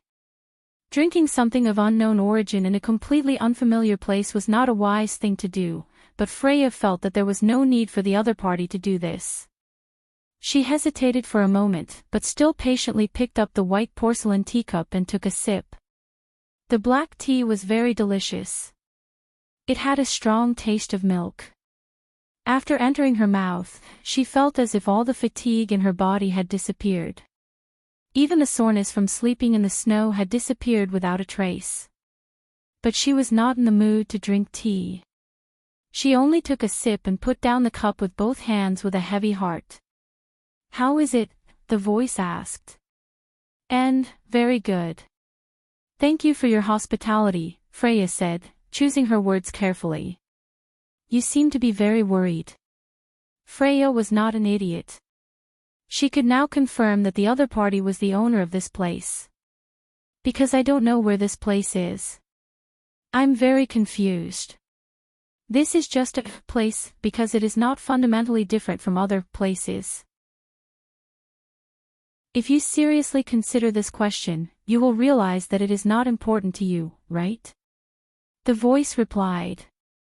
Freya felt that this statement was very strange, but it could not be said that it was wrong. What she really cared about was not where she was, but how far away she was from Brando and Maynard. She nodded honestly. Yes, I'm worried about my companions. I've been separated from them. Sorry, I'm not saying this to trouble you, but can you help me get out of here? She paused. Or you can ask the sprites. No need to rush, the voice said. Miss Freya, no need to rush. I let each of you here because I want you to do me a favor. You are the one leading us. Freya thought of the stag she saw outside the door and could not help but believe it. But who are you, and how can we help you? My power is very weak, but it is not difficult to lead you here because I know why you are here, so I just need to tell you the direction. The voice laughed. Long story short, after all, I don't have much time left. Let me introduce myself first. My name is Melandel, according to the Kurlut's name, Milos. The teacup in Freya's hand fell on the tray. She did not even notice the tea splashing on the tablecloth. Before coming here, she had never even heard of this name. But soon, this name was deeply engraved in her memory, just like the glaciers and wind in this forest. Brendel's words echoed in her heart again and again, shocking her to the point where her jaw dropped. You are right. I am the first frost giant in this world. They call me Father, and you humans call me God. I accept all these titles because I am qualified to do so. But Freya wanted to say, but ever since the stars fell to the ground, the gods had already left this world. Legend had it that they left with the Twilight Dragon and never returned. Although people had built many shrines to them in Vaunt to commemorate the era when gods and humans coexisted, everyone knew that the era of mortals had long since arrived. But she couldn't bring herself to say it out loud. She was stunned by the sudden news. Are you confused? The voice seemed to know what she was thinking. Freya calmed herself down and nodded. Actually, you don't have to be so surprised. Milos has already fallen. I am just a myth left behind by a great will. Myth? People's thoughts will repeatedly linger on the question they wanted to solve the most when they were alive. This myth will occasionally become a ghost-like existence, but if your existence is too strong, this kind of thinking will become substantial, like an existence like me, the voice replied gently. Are you saying that there is a problem that is bothering you? But shouldn't gods be omniscient and omnipotent? Perhaps only Lady Martha can be omniscient and omnipotent. We just think more than you. But my myth has nothing to do with you. It is just unnecessary trouble. But today I want you to do me a favor. Freya, this matter is not only related to me, but also to you and your companions, and the young master of Valhalla. I know him, don't I? Brando. Freya was so shocked that she almost stood up. The voice did not answer, but Freya had a strange feeling that the other party nodded silently. What do you want me to do? Freya could only ask cautiously. Although she felt that there must be some kind of mistake, how could she help with a problem that even the gods were troubled by? The room was silent for a moment. I want you to stop my resurrection. After a while, the voice slowly spoke. What? Freya bounced up from the chair as if she had been electrocuted. It was as if she had heard the most unbelievable thing since she was born. Her face was full of shock. What did you say? Stop my resurrection, Freya. That great will is gradually waking up from the darkness. You don't understand what will happen, but for the entire world, this is an unpredictable fate. The era of gods has ended. This has nothing to do with the myth. I don't know the answer to that question, but the Knight of Azure has given you an answer. This answer can no longer be changed, Freya. P.S. I continue to recommend Idiot Sunspot's new book, Calamity Descends. Speaking of which, this one has been doing quite well in the past few days. This one will continue to work hard. Chapter 8:12. To celebrate the release of Blackie's Calamity Descends update support, there should be a surprise today. I hope everyone supports Blackie as much as they support me. Thank you. The Shire. Brando finally lured the two giant revitalizing spells. Countless brilliance floated from the giant revitalizing spells, making them look a bit like stars in the dwarf stage. Gravity could no longer restrain the burning gas around the star, the inner layer began to collapse, and the hot atmosphere began to expand violently outward. These two light balls almost occupied the size of the end of the square when they expanded violently, and the inside of their bodies flashed with dazzling blue light. The gap between the two giant revitalizing spells was only the size of a carriage, and the gap was shrinking rapidly. Brando accelerated wildly, trying to pass through the middle before it was completely sealed. He activated the charge skill and jumped up from the ground. The narrow passage was almost in front of him, but at this moment, the revitalizing spell's body floated with a layer of flowing light, and they spun like a star ring and crashed into Brando.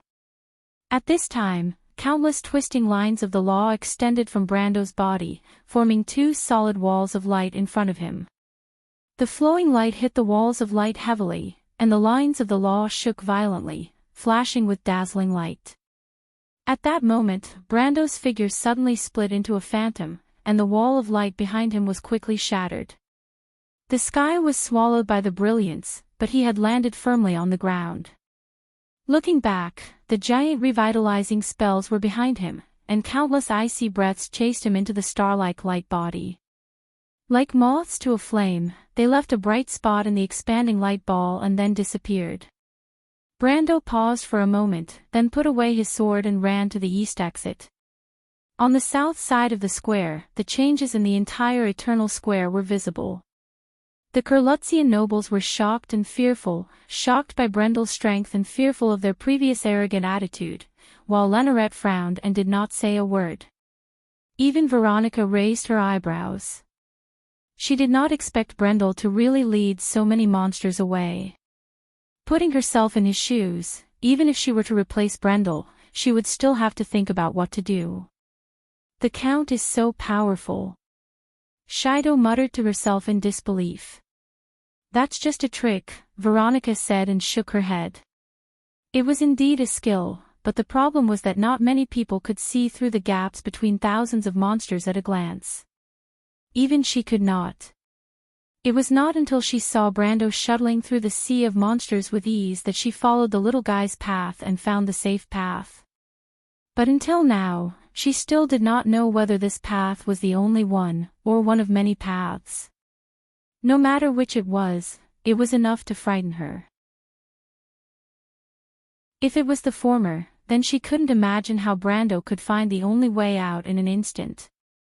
If it wasn't, then it meant that the encirclement of these monsters was full of holes in Brando's eyes, and she needed a lot of time and consideration to find even one of them.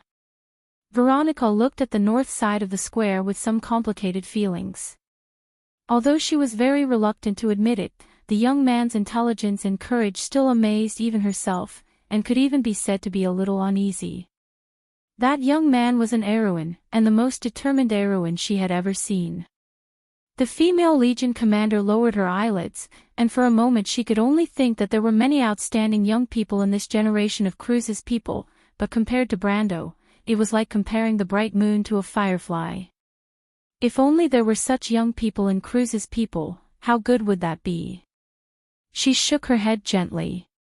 Brando certainly did not think that Veronica would misunderstand his actions and overestimate his ability. In fact, the icy breath wrapped together like a tide made him not have the heart to think too much.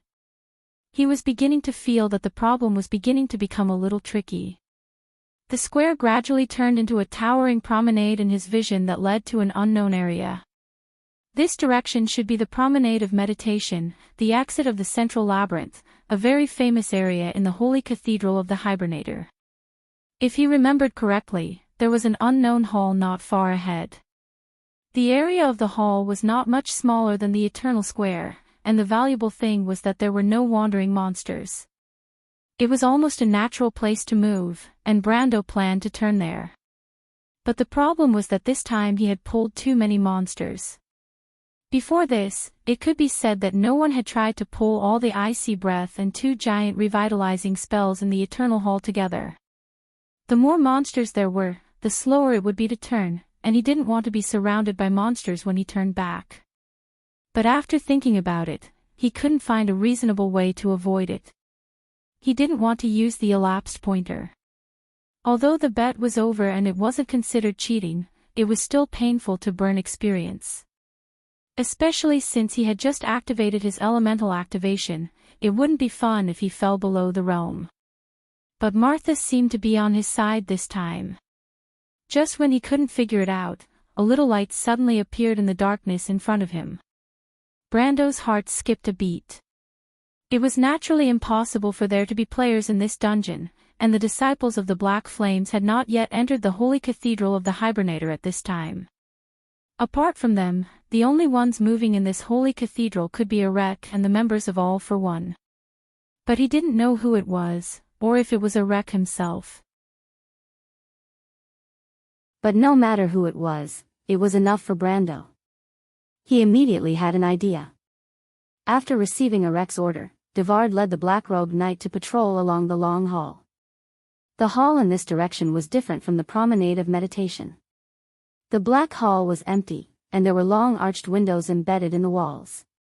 When the team passed by these giant arched windows, they looked as small as ants.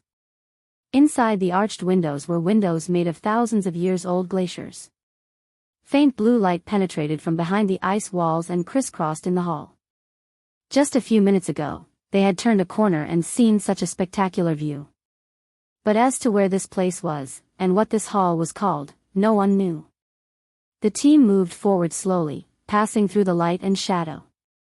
The sound of footsteps intertwined into a hollow echo at the other end of the hall. The sound reverberated in the open, enclosed space. After a moment, a black-robed knight suddenly stopped and shouted, "What is that?" Everyone followed his gaze and looked forward. They saw a stream of light suddenly gushing out from the darkness. The stream of light was gradually brightening, like a glowing behemoth waving its tentacles. It appeared from behind the corner in front of them. The tentacles slowly extended forward, and then its body appeared in the vision of Devard and the other knight behind him. Everyone's eyes widened. They saw 2 huge light balls, one in front and one behind, occupying the space of the promenade, and were pressing in this direction. "It's an revitalizing spell." Devard was knowledgeable and recognized the origin of the other party at a glance. But he had never heard of such a big revitalizing spell. He turned his head and saw that the knight beside him was panicking and pulling out his sword. He hurriedly slapped the other party's sword away and shouted at the other party, "What are you doing? Run!"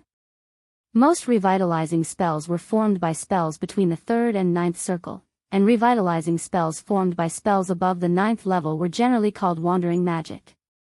Because they were formed by pure and powerful magic power, any magic would only have a healing effect on wandering magic, except for spells such as Dispel Magic and Spell Disassembly. Revitalizing spells were incorporeal creatures with no physical existence and only energy form. Mortal physical attacks could only cause very limited damage to them. Therefore, although the strength of wandering magic itself was not yet at the level of elemental activation, it was one of the most terrifying existences among the monsters at the peak of gold level. And the 2 in front of them could no longer be called wandering magic. Even though Devard had only seen revitalizing spells twice in his life, he still recognized them at first glance. These were wandering magic lords formed by spells above the 10th circle, and did not have the slightest bit of fake elemental level strength. Only wizards and mages and hunters of the same level could fight against them. No matter how many swordsmen or black-robed knight of All for One there were, they would only be fodder. "Run, let's run separately. There are only 2 of them, one of us will be able to return to the Grand Duke's side." Devard immediately shouted at the others. The black-robed knight seemed to have woken up from a dream and hurriedly scattered and retreated. But just as Devard's voice fell, countless specks of light appeared in the darkness. "Sir, look over there!" someone exclaimed. In fact, there was no need for the other black-robed knight to remind him. Devard had already seen this scene. Countless icy breaths appeared in the darkness, like a sudden wave of monsters. How is this possible? Devard's first reaction was that they had unintentionally activated some kind of trap. Otherwise, these revitalizing spells in the temple would not have rioted for no reason and come straight for them. Until someone next to him reminded him. Someone. The knight on his left suddenly shouted, "Someone is leading them here." The Highlander Eagle swordsman was slightly startled before he realized the meaning of this sentence. He immediately looked in that direction, but it would have been better if he did not look. What he saw made his nose crooked. "It's you!" Devard immediately roared out with almost no tolerance. The expression on his face was full of resentment, as if he had seen an irreconcilable enemy. In the face of such an eagle swordsman, Brando felt a little wronged. He even felt that this was too much of a coincidence. The first time they met, he cut off one of the eagle swordsman's hands. The second time they met, this guy almost died on the battlefield. And this time, it was obvious that something this gentleman did not want to see was going to happen. Brando felt very sorry for this Highlander swordsman, but this did not stop him from saying, "Mr. Devard, has your hand grown back? Count Tonagel, you deserve to die." Brando could feel the anger on Devard's gloomy face. If this anger could be materialized, then he would have been riddled with holes by now. But unfortunately, the eagle swordsman was far from practicing the skill of killing people from thousands of miles away. So Brando could still be alive for a while. Of course, we can't doubt Mr. Devard's courage. If he could, he would definitely pull out his sword and cut Brando into 8 pieces. Or at least, he would die together with Brando to avenge his previous humiliation. But now, Devard felt as if his legs had grown roots and weighed more than 1,000 pounds. Not to mention rushing up to kill Brando, it was difficult to even take a step forward. Because Brando was leading the 2 giant wandering magic lords behind him, and the tide-like icy breath of the revitalizing spell was coming straight at them. As long as one's intelligence was still intact, they would understand what this Count Tonagel was planning. After all, it was not a great plan to divert the trouble away. But the problem was, Devard found that there was only one way to deal with this despicable plan. Despicable bastard. He cursed and turned around, and gave the most invulnerable order to deal with the current situation. "Retreat." Brando laughed in his heart. Just as Devard had realized, he had already planned this. What both sides had to do now was to have a hearty race. They didn't need to run fast, they just needed to be faster than the others. But it was not so easy for Devard to be one step ahead of him. He snapped his fingers and used his index finger to draw in the air. The retreating black-robed knights suddenly felt their feet soften, and the originally solid ground seemed to have turned into mud. Lesser Quicksand, a First Circle Earth Elemental Series spell. Its only function was to make the ground softer. Because the effect of the spell was on the ground and not the people walking on it, the black-robed knight did not even have the chance to resist this spell with their magic resistance. Under normal circumstances, there was no need to resist this spell, because it only made the ground a little softer. It was not like the real quicksand spell, which could even make you lose your footing and sink into it. Making the ground a little softer could only be used to restrict the cavalry on the battlefield. Even this effect was almost negligible, because the effective range of the spell was too small. Unless it was cast by hundreds of wizards at the same time, it was completely meaningless in a battlefield that was easily a few miles wide. But if there were hundreds of wizards, wouldn't it be better to cast some other spells to deal with the cavalry? Even the effect of this spell on the black-robed knight was minimal. Although their speed was inevitably slowed down on the soft ground, the change in speed was minimal and did not affect the overall situation. Devard heard someone snort softly. Obviously, they were a little disdainful of Brando's childish spell. If it was half a year ago, he might have had the same idea. Using a first circle spell to deal with the existence of elemental awakening. Wasn't this just wishful thinking? But now, alarm bells were ringing in his heart. Would the opponent be easy to deal with? Just ask him about the scars on his arms. What happened next immediately confirmed his thoughts. Airflow entanglement, wind of disorder, secondary rust, ice feet, flame chains, accelerated exhaustion, and slight increase of gravity. One circle spell after another fell on everyone's heads. The effect of each spell was minimal, but the advantage was that it did not require casting time. Brando was almost running while throwing these low-level spells at the Black-Robed Knight. He did not need to successfully break through the Black-Robed Knight's magic resistance every time, but as long as it worked once, these high-grade believers of all for one would slowly and uncontrollably slow down. On normal days, this kind of slowing down was almost meaningless because the duration was short, and it was equally time-consuming and laborious. But at this moment, for all the Black-Robed Knight, it was a death sentence. Brendel passed by the knights who were slowed down by him one by one, and the giant roaming magic lord behind him and countless icy breaths swallowed them up in an instant.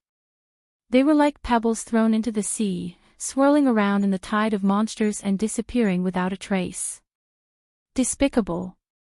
These high-grade believers of all for one were usually the most insidious, cunning, and ruthless existences in the eyes of ordinary people, but at this moment, in their hearts, Brando was the real demon. The nine-headed phoenix had an old saying, "Help the devil do evil," and now Brando was playing such a role in their minds. If it was only Brando, they could easily defeat him if they joined forces. Of course, this was what the Black-Robed Knight thought. But unfortunately, Brando obviously would not give them this opportunity. He would only cast spells on them one by one, and then let the icy breaths behind him kill them one by one. This was simply a blatant attempt to intimidate others by intimidating others. Of course, there were also a few black-robed knights who could not bear the humiliation. They drew their swords and turned back, wanting to rush up and perish together with Brando. But unfortunately, they soon realized such a problem. It turns out that this guy is an elementalist who has been holding back, but his swordsmanship is surprisingly good. Then, with such a surprise thought, they were swept into the group of monsters behind by Brando's 9 luminaries' sword art. The knights were reduced one by one, and soon, only Devard was left in Brando's vision. And this eagle swordsman was indeed a Rex confidant. Brando felt that he might have some kind of magic equipment like the Talisman of Meditation or the Brooch of Secondary Spell Resistance. When the first and second circle spells hit him, they disappeared without a trace. He tried to release a third circle fire arrow, and as expected, he staggered and left a charred mark on his back. It was indeed the Talisman of Meditation. The Brooch of Secondary Spell Resistance could resist spells below the fourth circle, but Brando still shook his head. He only knew the third circle spell, Fire Arrow, and his magic power was not enough for him to use it repeatedly. After all, it was impossible to rely on a third circle spell to kill an elemental-activated opponent. If only he had a third circle Windbind. As long as he could delay for a second, it would be enough for Devard to suffer. Brando had to face the reality that he was a third-rate elementalist.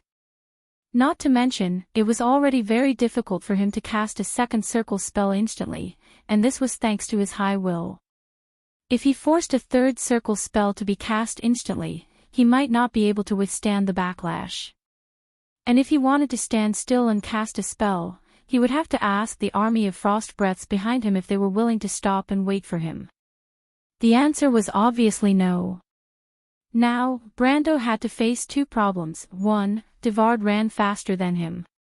2, he seemed to have no way to slow down his opponent. And obviously, our eagle swordsman also understood this after Brando tried a few times. He could not help but show a proud look on his face for the first time. Although he was a little embarrassed, he still turned back and mocked Brando loudly. "You're crazy, do you know what you're doing? Do you plan to keep running like this? Then you'll definitely die before me." After Devard shouted this sentence, he only felt a burst of joy in his heart. It was as if this was the first time he had the upper hand against Brando. But this kind of pride died in his stomach before he could completely show it on his face. Even the slight clue that he revealed instantly froze on his face. He saw Brando looking at him with some pity. If anyone else looked at him like this, he would definitely feel angry, insulted, and belittled. But when Brando looked at him like this, alarm bells rang in Devard's heart. He must be plotting something. He must be planning to scheme against me. Devard was too familiar with this young man in front of him. Although they only knew who the biggest beneficiary of the whole Ampere Seal peace conference was after the battle in Ampere Seal, the other party single-handedly plotted their defeat, as if he could predict the future, and played them, including the Duke he respected, in the palm of his hand. If there was anyone in this world that could be regarded as a demon, then the other party's appearance must be the same as the face in front of him. Devard felt goosebumps all over his body at that moment. He concentrated on Brando's every move, as if Brando made the slightest move, he would immediately counterattack with countless rehearsals in his mind. But Brando only made one move. He mouthed a sentence to him. Our eagle swordsman was slightly startled. It was not that he did not know how to read lips, but what Brando said to him was too strange. Be careful in front. Be careful of what?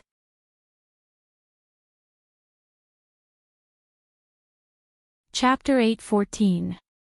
Devard got up from the ground in a daze and finally understood what Brando meant by being careful of the front, the corner of the corridor outside the nameless hall, which they passed by when patrolling.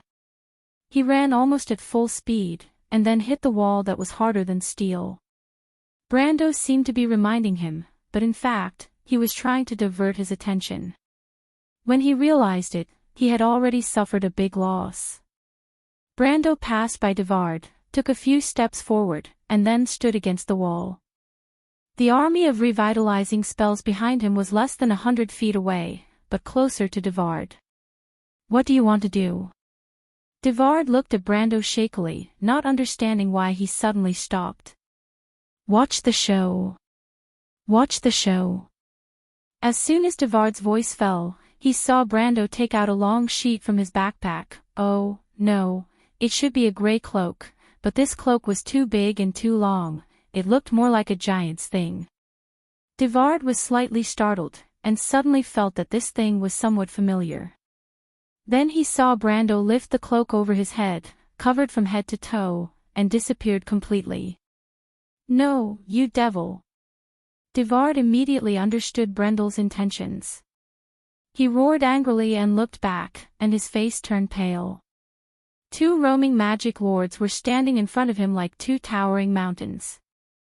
No, I will never let you succeed, Count Tonagel. Devard was extremely angry.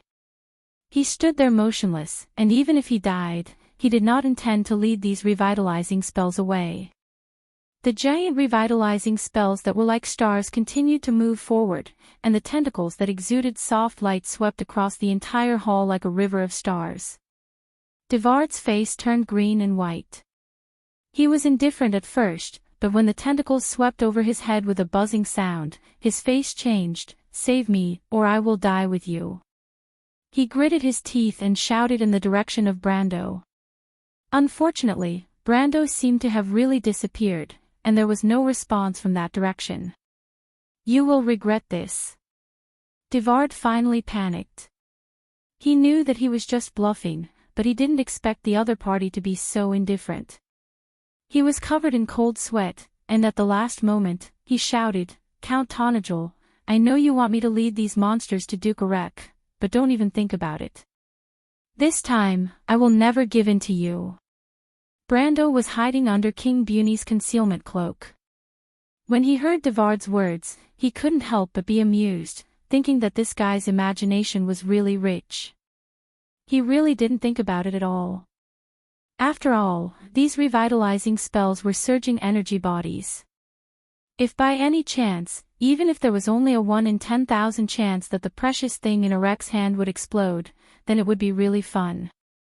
But if Devard was really stubborn and did not move, it would not be good. He had the cloak of the Puny King, so he was not afraid of being dragged to his death.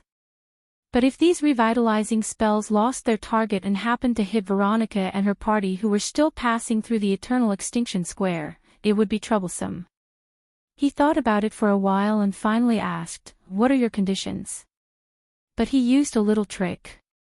He used a second circle air spell, sound dispersion, so that the other party could not identify the source of the sound. When Devard heard Brando's voice, for the first time, he felt that the other party's voice could be so pleasant to the ears.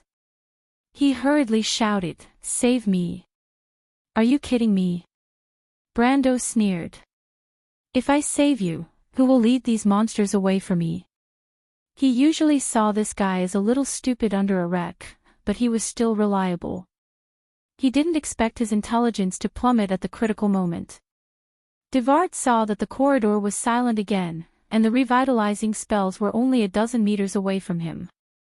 He gritted his teeth, hurriedly ran a few steps forward, and stopped again.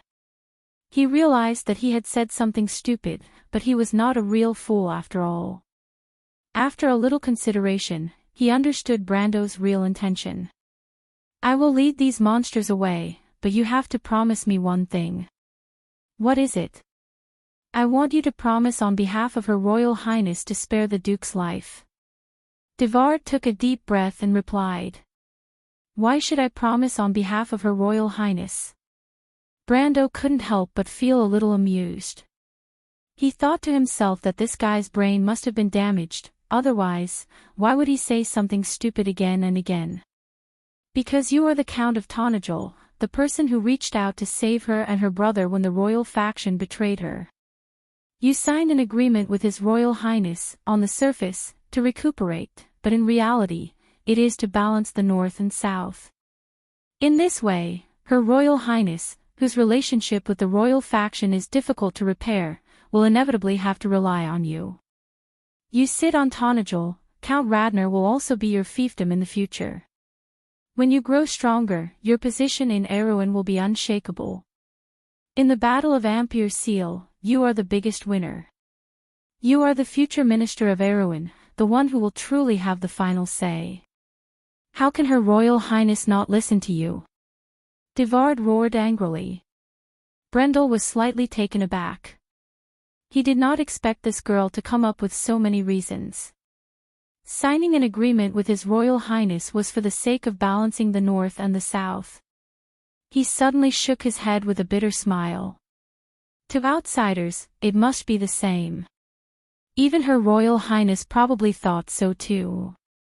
It was just that she could not bring it up in front of him. It was only at this moment that he suddenly understood why Princess Griffine's attitude suddenly changed so drastically after the Battle of Ampere Seal. He once thought it was out of gratitude, but now he thought that he was too naive. It was likely that the princess had already thought it through that night. At that time, she clearly had the intention to kill him, but she suddenly restrained herself and made an alliance with him. One had to know that she was a princess from the royal family. This kind of obvious change in attitude, perhaps only a guy like him who had no knowledge of politics and people's hearts would take it for granted. Keeping the eldest son of the king as an enemy was to prevent Her Royal Highness and the royal faction from burning the bridge after crossing the river. Then, together with the Highland Knight and Duke Vero, they would eliminate Count Radner, a loser who stood on the wrong side at the crucial moment. Even Brando himself believed that Radner would definitely be his territory in the future. Otherwise, why would Her Royal Highness give him the title of Count when Tonajol was not even a count's territory? When he became Count Radner, in the eyes of outsiders, whether he admitted it or not, he would be Erewhon's minister in the future. Brando could almost imagine his future path. Marrying Her Royal Highness and becoming Erewhon's regent. What Erech did not do today, in his opinion, was already within reach. What was even more dangerous was that a change of dynasty was not impossible, as long as something happened to the little prince. Brando suddenly broke out in a cold sweat. If even he could think of it, what would Her Royal Highness think? She would absolutely not tolerate any threat to her brother. He suddenly realized that Princess Griffin made Heroes his student and accompanied him on this trip. This was a deliberate arrangement in itself. Because he could not be considered to be fully fledged, it was impossible for him to make a move against Heroes at this time, and to let him take the title of Heroes' teacher was also to make him hesitate. Erwin and Cruz placed great importance on righteousness and honor, and the change of dynasty was often based on those illusory promises and legends. Just like the decline of House Cypher, it was only because they had lost the favor of the Lionheart sword. And House Yenbao could use the shattering of the sword throne as a reason to ask Her Royal Highness Princess Griffin and her brother to abdicate. Duke Arek had been in business for several generations, and in terms of strength, it could be said that he had long surpassed the royal family, but he still dared not act rashly and covet the throne. He also needed a reasonable reason to intervene in the change of the king, for example, a political marriage. The same was true for the nobles in the north. No matter how powerful they were, they still had to rely on House Cypher, which had fallen 1,000 years ago, because this was the tradition and the rule that everyone had to follow. And Erwin would absolutely not tolerate a kingslayer, master killer, or a person who plotted to kill his own student to ascend the throne, because these were even more dishonorable. Her Royal Highness really put a lot of thought into this. Brando could not help but sigh. He was almost certain that this was a test, and Maynard, who was by his side, was the princess's spy. But if Her Royal Highness knew the true origin of Maynard, he was afraid that she would immediately consider switching people. These were the so-called inevitable coincidences of history. But Brando shook his head. He had no interest in these things. Whether it was Erwin's throne, or the fate and future of this country, if it was not because of the experience in the other world, it had nothing to do with him at all.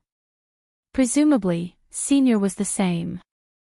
Most of the time, a person tended to be rational, but his life was often dominated by his emotions. Whether it was Arek, Devard, Her Royal Highness, or even Amandina and the others around him, they would never understand what he really pursued. Perhaps only one person could understand, just like how she once innocently asked, "Brando, what do you want to do?" "I want to be a merchant in the future." He replied that he wanted to save Erwin, and wanted to drag the kingdom back from its set track of destruction. Everyone could think that this was just an excuse, and their lord must have a more ambitious goal. But it was actually that simple. "You want to be a merchant, I want to be a savior." It was as simple as a child saying that he wanted to be a general in the future, or a king. Because he wanted it, so he did it, there was no other reason. Brando chuckled and shook his head. When he took Devard's words as a joke, the latter was in torment. Although it was just a moment, the army of revitalizing spell was already close at hand. Devard simply didn't know what he said wrong. Why did that damn schemer, devil, and swindler suddenly stop talking? Even if he wanted him to live or die, at least give him a definite answer. The current situation really made him unable to advance or retreat. If it wasn't for the fact that he had a request, Devard would have cursed at him immediately. But Brando finally woke up, he shook his head and said, "This request is impossible." Although it was a refusal, Devard let out a long sigh. "You are too harsh, Count." "Devard, whether Duke Arek lives or dies, it's not up to you or me to decide. What's more, he hasn't failed yet. You are here to arrange for your master's funeral. I'm afraid it's not very good." Brando sneered. "Originally, he wouldn't have failed, but after you appeared here, it's not so easy to say." Devard hated in his heart. Arek still didn't know that Brando and Veronica had chased him to this place. This in itself showed that the development of things had exceeded their expectations. Perhaps the Duke still had a backup plan, but the young man in front of him was not so easy to deal with. In fact, he had a strange premonition in his heart. They might have failed long ago, and Brando appeared here just to salvage something. Devard didn't know that his guess was close to the truth, but Brando's words still made him unable to speak. After all, it was true. He couldn't curse his master to fail, right? He pondered for a moment and finally replied, "I only have one request." When he said this, Devard had already rushed forward and distanced himself from the revitalizing spell behind him.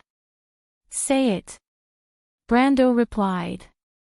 The giant obsidian door was humming in a low voice. Ko Hua retracted her hand from the door.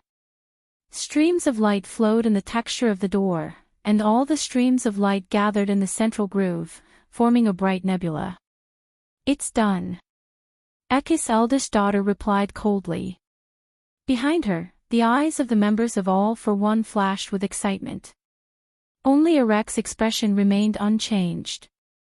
His face was gloomy, as if the whole plan had come to an end, but it had nothing to do with him. "I have opened this door for you as promised, but you don't seem happy, human." Ko Hua was keenly aware of this, and she asked absent-mindedly. "Humans and civilization are one step closer to their destruction. What's there to be happy about?" Erek replied faintly. "Ha." Ekis' eldest daughter showed interest for the first time. Her lips under the shadow of the hood also floated a curious arc. "I thought that was your life's goal. Now that your wish has been achieved, shouldn't you be satisfied and excited?" "That is indeed my life's goal." Erek was silent for a while before replying in a hoarse voice, "But if there is a final outcome that is inevitable, then it will seem ordinary. Civilization is drifting away on the path of stupidity. Their destruction is just a path they brought upon themselves. But in any case, I am still one of them. Their destruction is our destruction. What's there to celebrate? Then why are you still doing it?" Ko Hua felt more and more confused about these strange humans. They were not the Golden Race. The Golden Race was the servant of the divine people and the staunchest defender of order. They were not the Silver People. The Silver People were the followers of the law. From the wilderness of the Four Territories to the shallow sea, from the border of the Black Forest to the most distant elemental frontier, they monitored and witnessed the changes of order. They had never heard of a traitor among the Golden Race or the Silver People.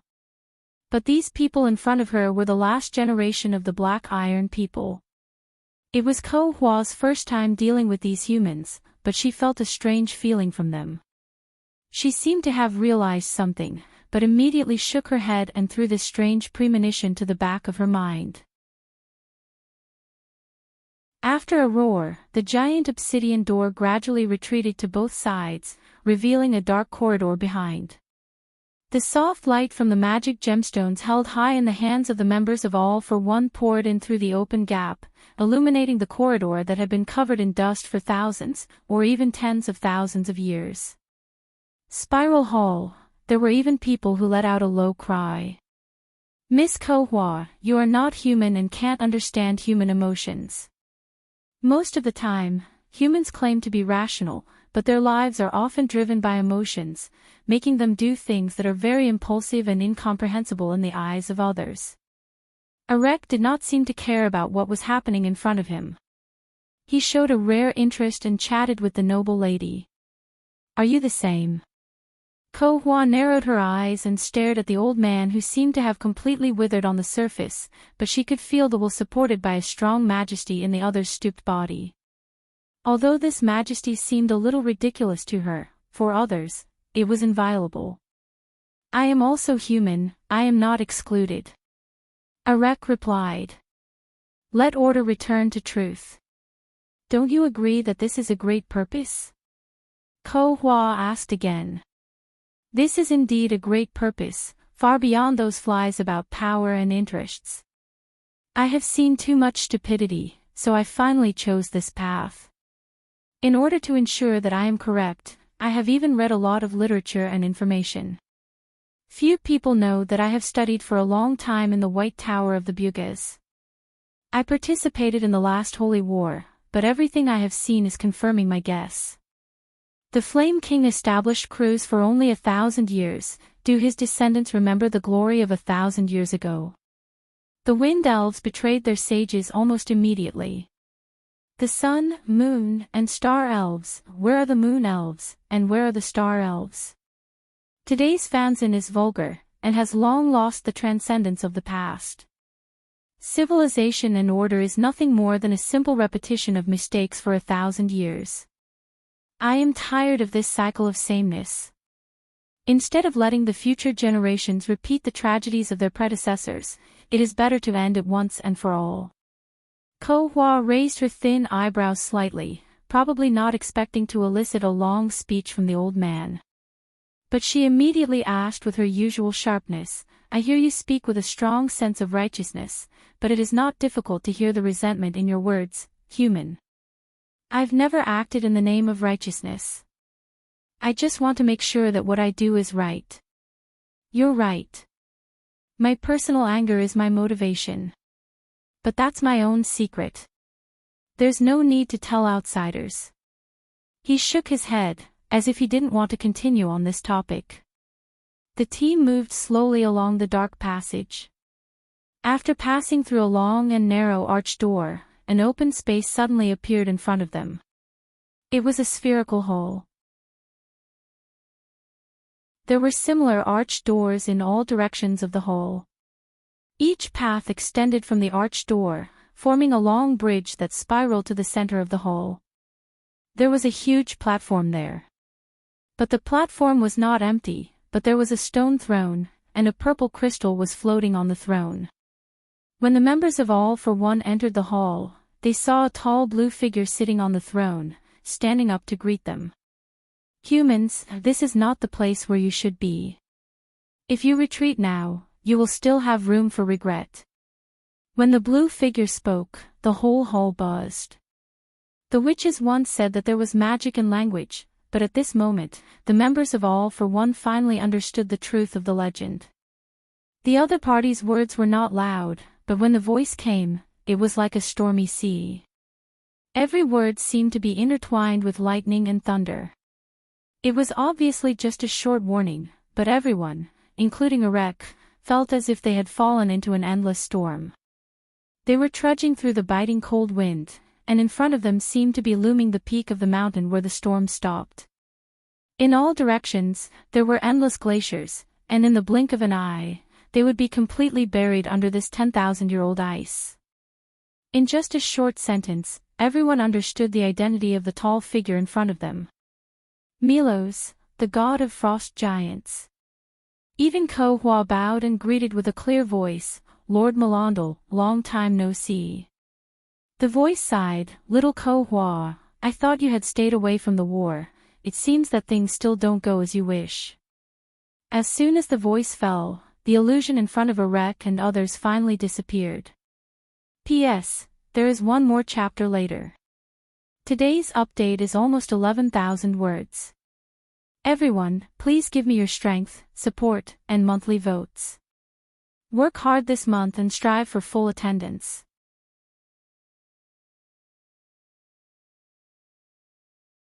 Chapter 8:15. Little Ko Hua, I thought you had distanced yourself from the war.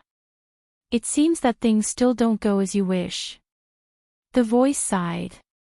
I can't help it, Lord Melandal. The blue figure nodded and stopped talking to Ko Hua.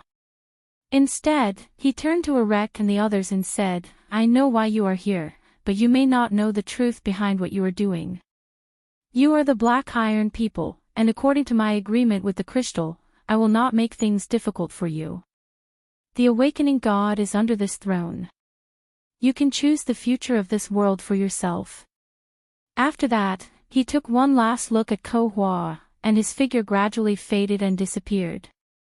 Only Erek and the others were left in the hall. I didn't expect that agreement to be true, Erek said in a low voice. The crystal dragon made an agreement with the gods that the generation of Black Iron could decide their own destiny. The gods stayed away from Wonde and no longer interfered with everything on this land. The so-called azure night breaking the sky was just an opportunity at the beginning of this history. I'm very curious about what happened before and after the Battle of Ebabel. He looked at Ko-hwa, but the eldest daughter of Ekis kept her mouth shut this time and did not answer. That must be a big secret. Arek thought. But this secret was destined to be buried under the dust, because once Milos woke up, that dark soul would take advantage of the situation and enter. The giant god Milos would no longer be the guardian of order, but a true dark giant. Under its power, Erwin would usher in true dusk. At that time, the so-called secret would be worthless, because the dead did not need secrets. He looked at the others and said, "Let's do it. Open the portal to the Sulphur River near the throne." The eyes of the members of All for One flashed with excitement as they walked along the spiral bridge to the central platform. Arek watched this scene quietly, then turned to Ko-hwa and said, "Once that soul obtains Milo's body, according to the agreement, you will be free. This is also the agreement between you and Lord Ekis. We have no intention of offending you." Ko-hwa nodded, as if he didn't mind such a small offense. She looked in a certain direction in the hall and replied softly, "It seems that your guest has arrived, human." Arek was slightly startled, and then he looked up in that direction. A moment later, a group of people appeared in that direction. It was Veronica and her group. And at the same time that Arek discovered the other party, Veronica apparently also discovered the existence of All for One, Arek. It was Veronica's voice. "I didn't expect you to fall so low. You're a descendant of the nobles, but now you're standing side by side with the enemy of civilization. Your actions have shamed your ancestors. From this moment onwards, the banner of the Sprinting Wolf clan will no longer flutter. A clan will fall apart because of his unfilial descendants. And that is what you are doing right now." Arek raised his eyebrows. He didn't expect Veronica to arrive so quickly. But he didn't panic at all. Instead, he replied disdainfully, "Cliché, Veronica. Being in a high position has made you used to these high-sounding rhetoric. But they mean nothing to me. Family and glory, you can go and say that to those refugees struggling in hunger and cold. The so-called glory is not as meaningful as a copper coin to them. It's the same for me, because I don't care about such things at all. Mortals are always burdened by false reputation, so they repeatedly make those low-level mistakes. Veronica, tell me, what are family and glory?" He snorted coldly, ignoring Veronica's words. "Simply unreasonable," Veronica muttered. "This guy is simply crazy."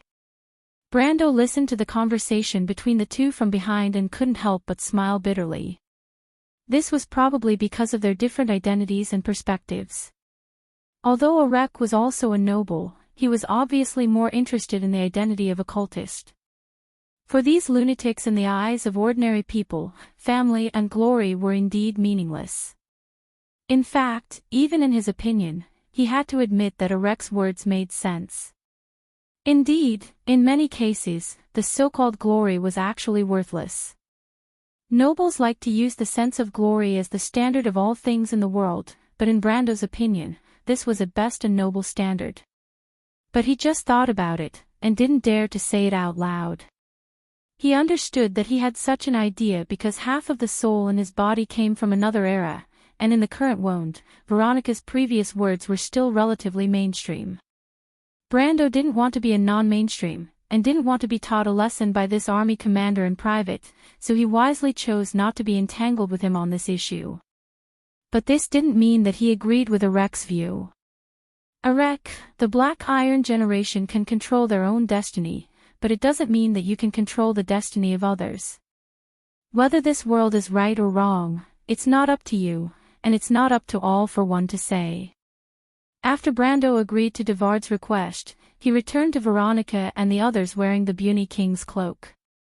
After passing through the Perpetual Extinction Square, they actually directly entered the Spiral Hall, but they were delayed a little while trying to find a way to open the door outside, so they entered the hall one step later than Arek.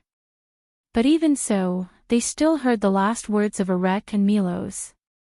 Erech looked at Brando with slight surprise. "It seems that you know my purpose very well, young man, but I never said whether what I think is right or not needs to be recognized by others. If you want to stop me, I'm afraid it's not that simple." Brando had already seen the members of All for One who were drawing the magic circle in the center of the hall at a glance. He narrowed his eyes. The whole hall was exactly the same as he had seen in the game, except for the columnar crystal suspended above the throne. He carefully thought about it and confirmed that he had not seen anything similar. It seemed that this was indeed the first time the Holy Cathedral of the Hibernator was opened, and it was slightly different from the later generations. "That crystal is a little strange, but there's nothing wrong with it. Our primary goal is not the magic circle in the center, but the star-shaped stone in Erech's hand," he immediately reminded. Veronica nodded. Since the battle was inevitable, she did not hesitate and directly ordered, "Everyone, concentrate on attacking the magic circle in the center of the hall." Brando was slightly startled, and he couldn't help but look back at the female Legion commander, but although the other party verbally gave such an order, her eyes never left Erech. He thought for a moment and understood the thoughts of the female Legion commander. Sure enough, Veronica immediately turned back and whispered to him, "Later, Mephistopheles and I will distract him. You and Miss Alaz will go and get the star-shaped stone." Brando nodded. He had to admit that the Legion commander of the Crew's people was indeed worthy of her reputation. Veronica gave the order, and the atmosphere in the hall suddenly became tense. In fact, the military officers of the Crew's people had begun to spread out on both sides of the hall, standing on the bridge and shooting at the central platform with magic bows. Although these aristocratic knights were usually pampered, most of them were at least in the gold realm, and under the preemptive strike, 2 of the believers of All for One fell to the ground immediately. One of them was shot in the face, and his whole head almost exploded like a smashed watermelon, while the other was pierced through the arm, but compared to the other, it was only a minor injury. Only then did the cultists react, and propped up a magic shield on the platform, blocking the follow-up attacks. As soon as Brando saw the shield, he immediately understood that there was an elemental awakened wizard on the platform. The Wall of Truth was at least an 8th circle spell. The effect of the spell was to forcibly separate the inside and outside of the wall into 2 different worlds, completely immune to all physical attacks. Even the Shire could not cast this spell. The witches who came here with him tried to cast a spell to dispel the spell, and without exception, all of them failed. Since Brando could recognize it, it was naturally not difficult for Veronica and Mephistopheles. In their opinion, Erech was indeed well prepared. In a battle involving an elemental awakened, the combat power of those below the gold peak was almost meaningless. Of course, Brando was an exception. Before the elemental awakening, he had fought with elemental awakened enemies more than once. Of course, that was also thanks to the Planeswalker system. Veronica and Mephistopheles drew their swords at the same time, and floated up at the same time. The green and gray lines of law reflected each other. At this time, Brando found that the 2 were very compatible. One was a gray sword saint, the other a green sword saint. There was no grudge at all when they worked together, as if they had been partners for many years. Sometimes, old rivals could also be the best partners, because they knew each other too well. In his previous life, some people were keen on gossip about Veronica and Mephistopheles. Brando used to scoff at it, but today he had to believe the truth that the existence of any hot topic in the Amber Sword was inevitable. As soon as Veronica and Mephistopheles joined the battle, the believers of All for One in the center of the platform suddenly became in danger. What a joke! In Brando's view, the elemental awakened wizard hidden in the crowd was at most at the level of elemental awakening, and Veronica herself was at the peak of the law. Greysword Saint Mephistopheles was even more amazing. He could almost be said to be the first existence to step into the extreme planes in the last 50 years of the Cruz Empire. The previous one was Her Majesty the Empress of Cruz, but that was also because of a special opportunity, and before that, there were only the real old monsters left. Because when Veronica attacked, the wizard could still barely hold on, but when Mephistopheles attacked, the magic shield suddenly fell apart, and all the believers on the platform were slapped out of thin air, and one after another, they staggered. Seeing the battle like this, Erec couldn't help but say, Mephistopheles. He almost squeezed the name out from between his teeth. Although he had heard that Mephistopheles was hanging out with the young man, he didn't expect him to really pull down his face to help Cruz, which was somewhat beyond his expectations. But fortunately, he was not unprepared. He saw Erec point forward with his cane, and 5 of the black-robed knight behind him rose into the air. Flying without the help of spells was the most obvious sign of elemental awakening, but Erec actually had close to double digits of elemental awakening by his side, which made Brando wonder if the other party's position in All for One was too high, or the strength of All for One was too strong. However, those elemental awakened existences were only at the level of elemental awakening, and together, they could barely suppress Veronica, but it was still impossible to challenge the current Ash Sword Saint. Erec obviously understood this, and he had to take a step back and look at Ko Hua beside him. Miss Ko Hua, I can only ask for your help. Ko Hua didn't say a word, but just nodded indifferently. But when she turned her head, there was a flash of light in the depths of her eyes that even Erec couldn't detect. Brando saw another person fly up from the group of All for One in less than a moment, and was sighing in his heart that Erec had a lot of talents under him, but suddenly he realized that something was wrong. Looking up and taking a closer look, the conspicuous white hair and red eyes of Ekis' eldest daughter were simply too eye-catching. Brando felt that something was wrong. Wasn't this the slightly dim Ko Hua? He was simply too familiar with her, the ice beauty of the holy cathedral of the Hibernator. Which player wouldn't know her? Not to mention that she was under the control of Dark Soul. I didn't expect Erec to actually wake her up. Brando knew Ko Hua's strength. Although it was far inferior to his cheap teacher, Ko Hua was an ancient twilight species and Ekis' daughter. It could be said that her bloodline was pure, and not something that the two losers, Main and Mare, could compare to. And as a boss, she had many special skills.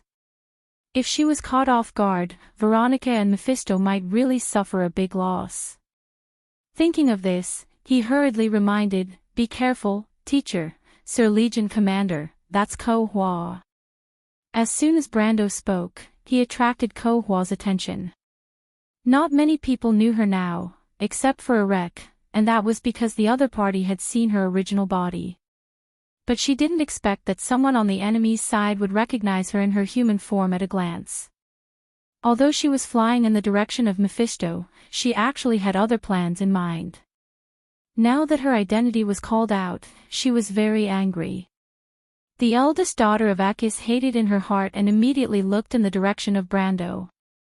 But what she didn't expect was that Brando seemed to know her character very well.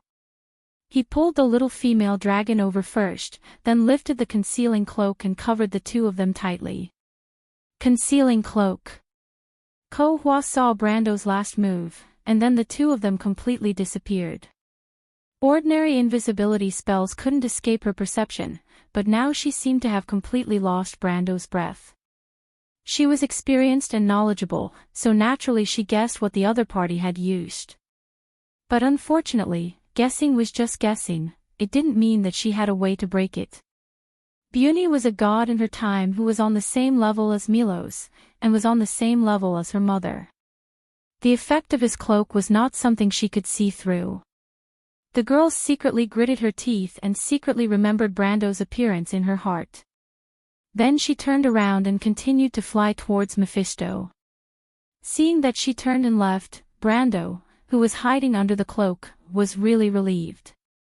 What a joke, being targeted by a demigod-like existence was not a fun thing. Of course, Brando didn't know that he had been targeted, and thought that he had escaped. While he was relieved, he noticed that Alaz next to him had a look of disdain on her face. "You dare to do it, but you don't dare to admit it." The little female dragon commented incisively. That was a little arrogant. Brando stared at the little female dragon. It seems that you still owe me a promise. Believe it or not, I want you to turn into a dragon and fly me over. Anyway, I'm going to trouble a wreck. You dare? The little female dragon was shocked. Although there were often legends of the Dragon Knight in history, in fact, no dragon was really willing to be someone else's mount. Just like the Dragon Queen Angelica, her mount was just a pure-blooded flying dragon. If Brando really made her his mount, then she would have no face to return to the Dragon Clan in the future. Well, even if she had the face to return, the elders would skin her alive. Wouldn't that be a shame to the Dragon Clan? Of course, although she was threatening on the surface, in fact, she was still a little scared in her heart. The Dragon Clan valued oaths. In their view, the contracts made under the stars were carried out under the witness of Bahamut, so they generally wouldn't make an oath easily. But once the oath was made, even a lazy guy like Sheeta would have to stay in this desolate place for hundreds of years. Previously, she thought that Brando would lose, so in a moment of excitement, she pulled Sheeta and made a bet with Brando. Now, Sheeta only needed to hand over the useless heart of the dragon. Of course, in Allah's view, it was useless, but she was unlucky. She didn't know what strange request Brando would make. Why wouldn't I dare? It's just whether I want to or not. So you have to be more respectful to me, understand? Brando was simply too happy. During this period of time, he was tormented by this little female dragon. Now that he finally got his revenge, the feeling was simply too good to describe. Is this a request? The little female dragon whispered. Of course not. Then why should I respect you? You can be disrespectful, but I can't guarantee that I won't remember making you my mount. Brando replied matter-of-factly. You. Allah's eyes were red. You're despicable and shameless. Same to you, Brando replied. Well, I won't talk nonsense with you. Now come with me to ambush a wreck. If you get that star-shaped stone later, maybe you can use it to exchange for a request with me. He knew that if he blindly relied on threats, he was afraid that this little female dragon with a temper would not be so willing. But if he guided her patiently and systematically, she would definitely be fooled. Sure enough, the little female dragon's eyes lit up because she found that Brando's words were quite reasonable. If she snatched the star-shaped stone first, she could use it to threaten Brando. If he dared to not withdraw the bet, she would detonate the star-shaped stone. Anyway, the worst-case scenario was that they would all die together. Thinking of this, the little female dragon's eyes were filled with little stars for a moment. She felt that she was simply too witty. Both of them had their own ulterior motives, but they could be considered to have reached an agreement. Bunny's cloak had been used twice that day, and there was not much time left for it to last. So they immediately moved, and with the cloak, they carefully flew in the direction of a wreck while sticking close to the wall of the hall. At this time, the battle in the hall had just reached its climax. P.S. Second update, looking for monthly votes.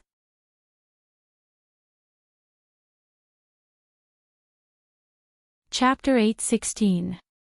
At the beginning of the battle, the black-robed knight beside a wreck had spread out and occupied the two long bridges on the left and right. Therefore, if Brando wanted to sneak up on him, he would have to cross one of the lines of defense. Fortunately, this was no trouble for Brando, who had the concealing cloak. He directly flew over the crowd with the cloak. This kind of sneaky action was exciting for the little female dragon. She asked with great interest, I didn't know this stupid cloak was so fun before, otherwise I would have asked William for it. Brando, can you lend it to me for 2 days? Not good. Brando always politely declined this kind of business that could not be returned from. Stingy. Her reasonable request was rejected. Of course, in Allah's view, it was very reasonable. She immediately showed her ferocious side, showing her little white fangs. She glanced at Brando and found that he was still holding her wrist. The little female dragon did not think and directly bit him hard.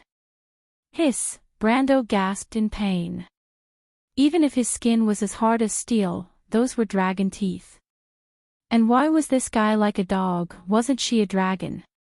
He turned around in annoyance, but did not expect Alaz to lie on his back and bite his neck. Brando's veins were popping out. He backhanded Alaz's wrist and pulled her over. Just as he was about to scold her, he found that Alaz was staring at him with her golden eyes. Her little mouth was pursed, and she looked like she was about to cry. Brando was stunned, and then suddenly felt a headache. Only then did he remember that although Alaz was usually like a little demon, she was still just a little girl. According to the age of dragons, she was at most equivalent to a human girl of 12 or 13 years old. Brando was suddenly sweating. He just grabbed her arm a little too hard in a moment of excitement. He did not expect to make the little girl cry. After all, this was a battlefield. He hurriedly stared at the little female dragon, and thought to himself, please don't cry. Although the Beauty King's cloak can cover it, it's not awesome enough to watch a movie in it. You're hurting me. Alaz retracted her arm and said softly. Even in his deepest nightmares, Brando had never imagined this side of the little female dragon. He thought for a moment and realized that he did not seem to have the talent to coax girls. If it was someone like Freya, he could still reason with her, but in the face of an unreasonable little girl like Alaz, he was helpless. He was stunned for almost a second before he said, I'm sorry. No one has ever been so mean to me since I was young. Alaz looked at him with red eyes. Damn, Brando finally understood. She was definitely acting coquettishly. This was the little girl's trump card. But what could he do? They had already crossed the last long bridge and were less than 20 meters away from a wreck. A wreck was surrounded by a row of black-robed night guards on both sides. Normally, he should be thinking about how to catch the old guy off guard instead of coaxing the little girl here. This was really the most dangerous situation in history, Brando thought. He could bet that if he did not settle Alaz, the little female dragon would definitely make a scene later. Forget about attacking a wreck later, it would be amazing if she did not become immortal. Brando looked at Alaz. Of course, he knew what the little female dragon wanted. He just had to look at where her red eyes were looking. Anyway, it was nothing more than the Beauty King's cloak in his hand. Brando gritted his teeth, but still said softly, okay, don't cry. I'll lend you the cloak later, okay? What do you mean okay? Alaz's face was still wet, but she wrinkled her nose in disdain. You don't even know how to coax a girl. Can't you be gentler? So perfunctory. Let's do it again. He looked at Arek's direction and almost lost his temper. You better be content with what you have, or I'll have to die with you. Arek's words were like thunder to Brendel's ears. You better know your limits, or I'll have to die with you. Alaz snorted softly with her little nose. She fiddled with her blonde curls. Her long eyelashes were half closed and she glanced at him with the light golden eyes below, meaning I'm not afraid of you dying with me. She continued to nitpick, so rude, not gentlemanly at all. I don't know what Amandina likes about you. Don't think that no one knows what you did in a wreck. You only know how to bully women. Brando's eyes widened. What did I do? For example, forcibly kissing that human princess. And, stop. Brando hurriedly begged for mercy. He finally understood that this little female dragon's voyeurism was not a matter of a day or two. He thought that she had only arrived at the last moment of the battle in Ampere Seal, but it turned out that she had been hiding around for a long time. But the little female dragon's words finally hit his soft spot this time. The last thing Brando wanted to talk about now was the impulse of that night. Even now, sometimes the princess looked at him with a gloomy look. One could imagine how impactful his actions were at that time. In fact, now that he thought about it, sometimes he wanted to find a hole to hide in. He hurriedly begged for mercy. Stop, I was wrong, I'm sorry, okay? It seems that you care a lot about this matter. Alaz finally smiled through her tears. She promised, don't worry, as long as you lend me the cloak, I'll return it to you in 2 days. And later, I'll help you beat up that Erek. She also stood on tiptoe and patted Brando's shoulder symbolically. Brando directly ignored the first half of the little female dragon's sentence. The last time she borrowed Scarlet's azure lance to play, the Bugis sent out William, Loger, and Ajani, the 3 wizard leaders, as well as Tolman, the former wizard leader, to get the azure lance back. In between, countless humiliating treaties mixed with blood and tears were signed. Lending something to a dragon, this was something that only a naive girl like Scarlet would think of, and because of this, she was blamed by the Bugis for a long time. But as for beating up Erek, Brando thought to himself that Erek had nothing to do with him. The Battle of Ampere Seal was already considered the end of their feud, and now, at best, it was just beating a dog in the water. The real victim this time was actually Cruz's people, and he was just doing his job. Since the victim did not ask for it, why did he have to be the bad guy and beat up Erek? Brando could only say that he could not understand the little female dragon's thinking logic. But the little female dragon's next sentence immediately messed him up. I know you like that mixed-blood princess, right? That damn old man dared to steal your bride, even I can't stand it, so beating him up is only right. Alaz licked her lips, her sharp little tongue licking her lips until they glistened, her eyes were also shining, and the violent elements in them were obvious. Brendel almost spat out a mouthful of blood. What the hell is this? He hurriedly stopped the little female dragon from continuing, otherwise, who knew what she would bring up. Besides, they had been delayed long enough, and any further delay would affect the situation. In fact, he had already seen Veronica looking around in mid-air in the hall. Needless to say, she was obviously looking for him and Alaz, and wanted to see why they had not appeared yet. Brando raised a finger and motioned for Alaz to keep quiet. At this time, the 2 of them had already flown over Erek's head. The black-robed knight around the Duke was very tight, and he looked left and right, and it seemed that he could only attack from behind. But behind Erek stood a figure in a black robe, neither dressed like a knight, nor like a cultist priest. Brando was a little unsure of the person's depth for a while, but Erek dared to let this person protect his back. Obviously he trusted his ability very much, and thought that he at least had the strength of elemental activation. Can you see through that guy's depth? Brando looked for a long time and had no clue, but the Bunny King's cloak only lasted for the last 10 seconds, and he had to turn back to seek the little female dragon's ability. Weird. I smell our scent on that guy, Alaz said, and sniffed deliberately, then frowned. Us? You mean that's a dragon? Brando was startled, and was glad that he had not acted rashly. What? I didn't say that, the little female dragon rolled her eyes at him. I said that he has our scent on him, but I'm not familiar with this smell, at least I haven't smelled it before. As long as it's a dragon that lives in Wonde, there's no dragon that I don't know. If he really is a dragon, then he must be from other continents. She thought for a moment, then wrinkled her nose and added with some disdain, of course, in fact, it's not only dragons that have the blood of the dragon race flowing in them, we also have some inferior distant relatives, and may also be those things. In short, you need to confirm it yourself.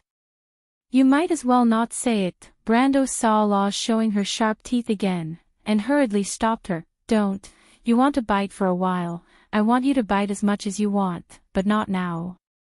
Later, I'll deal with Erek, you help me deal with the strange guy behind. No, what if it's a dragon? I don't want to fight my own people. Alaz shook her head like a rattledrum. Well, then you go deal with Erek, and I'll help you deal with that strange guy. Brando thought for a moment, and felt that this was more feasible. Although the little female dragon was not very reliable, she was still much stronger than him, and after all, she was still a dragon. But no matter how he looked at Alaz, she looked like she had succeeded in her conspiracy, and he did not know what this girl was scheming about. The last 3 seconds of the cloak's duration. Brando did not dare to stay any longer, and immediately pulled the little female dragon to land between Erek and the strange man in the black robe. At this time, the power of King Buni's cloak was demonstrated. Under normal circumstances, no invisibility spell could completely conceal a person's breath. A low-level invisibility spell could conceal visible light, but could not conceal sound and smell. A slightly more advanced invisibility spell could conceal smell, but the invisibility spell needed to reach the 10th circle of the aura of atmosphere. But no matter what kind of invisibility spell it was impossible to make you invisible face-to-face in front of an elemental-activated opponent, because once you entered the field of elemental activation, the lines of law would naturally surround your body, and in any case, your existence itself would affect the laws, which could not be concealed. But Brando held up the concealing cloak, and was only 3 feet away from the strange man in the black robe in front of him, and almost the same distance from Erek behind him, so the two of them did not notice at all.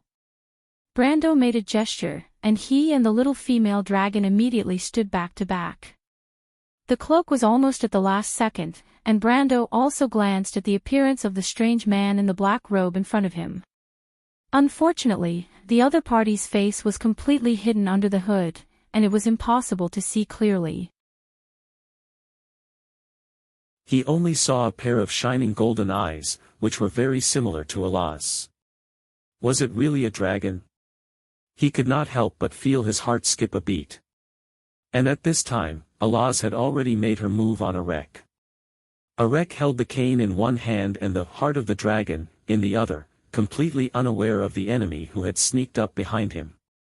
The little female dragon directly lifted the cloak, and even without any fancy movements, she stretched out her claws and dragged Erek back, and then her right hand took advantage of the momentum to snatch the star-shaped stone from Erek's hand. Erek was stunned for a moment before he realized that his hand was empty, and the heart of the dragon had been in the hands of someone else. He stared dumbfounded at the little girl who suddenly appeared in front of him without warning, and asked in a wrong voice, "Who are you?" Then he saw Alaz's pair of very distinctive golden eyes clearly, and he lost his voice, "Dragon Clan." But Alaz did not have the leisure to pay attention to him, and directly rushed up to punch him in the face. The physical fitness of the Dragon Clan was so strong that Brando also later found out that the little female dragon herself was actually only in the strength of elemental activation, but the power she exerted was already close to the peak of the law Veronica's strength, and even surpassed it. The Dragon Clan was a natural golden race, and after passing the elemental activation stage, they would directly become golden bodies, and this potential was fully displayed at this moment in battle. Poor Duke Erek, although his strength had also improved greatly after the Battle of Ampere Seal, but unfortunately this improvement was based on his spellcasting ability. His close combat ability could be said to be still at the level of the former Grand Duke who led the army in the past, and against ordinary soldiers it could be said that he could fight against 10 ordinary soldiers, but in front of Alaz, he was as clumsy and ridiculous as a child. The instinct of decades of military life made him subconsciously pull out his sword to block Alaz's straight punch. Of course, at the moment he was holding the staff that had always been with him. This block would have seemed wonderful to a human at this stage, but unfortunately the little female dragon did not listen to reason, and directly punched his staff, and the staff was torn apart in the air, and then the fist continued to move forward, and smashed into his old face without reservation. Erek suddenly screamed, and fell on his back with a nosebleed. "Brando, I've avenged you." Alaz screamed very happily, as if she was sincerely happy to be able to avenge Brando. But unfortunately, at this moment Brando was not happy at all. Because at the moment when Alaz lifted the cloak, before he had time to make a move, the cloaked monster in front of him had already reacted, and saw a flash of snow under its robe. With decades of combat instincts, Brando knew that it was a long sword. It was indeed a swordsman, he had expected a little before, because the person's posture looked like a swordsman. But there was also something he did not expect, and that was the speed of the other party's reaction. How could it be so fast? Brando knew at a glance that it was not good. He was unprepared, but his reaction was actually a little slower than the other parties. What kind of concept was this? This was not elemental activation at all. The law moved, and there was no need for reaction time at all. This was the damned pinnacle of the law. Another Veronica, and he had bumped into her. He saw the cloaked monster with a long sword in one hand, and the other hand lifted the cloak, revealing a lizard head full of bright patterns. F***CK. Brando reacted immediately. It's him. There were many lizard men in Wonde, and the lizard men were even divided into many groups. Some lizard men lived in the forest, but most of them were residents of the swamp, but there were also some mutants, such as desert lizards and sea lizards. Desert lizards were marked by their red skin, while sea lizards' typical characteristics were their bright patterns that symbolized poison, and the long fins on their arms and thighs. But there were thousands of sea lizard men in Wonde, and there was only one sword saint, and that was the sword saint of the Red Ring lizard men. Noon. When Brando saw this guy, he understood why this guy was here. The Red Ring lizard men were the most famous of the sea lizard men, and they were once the servants of the deep-scale Nagas, and later became their subjects. Of course, this was not a problem. The key problem was that the deep-scale Nagas happened to be one of the Frost Dew Queen's archenemies.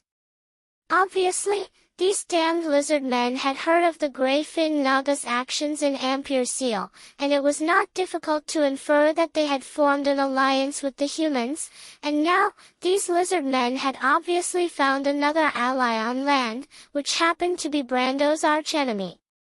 It was really a case of enemies meeting on a narrow path. Noon stabbed his sword, and the situation was immediately reversed.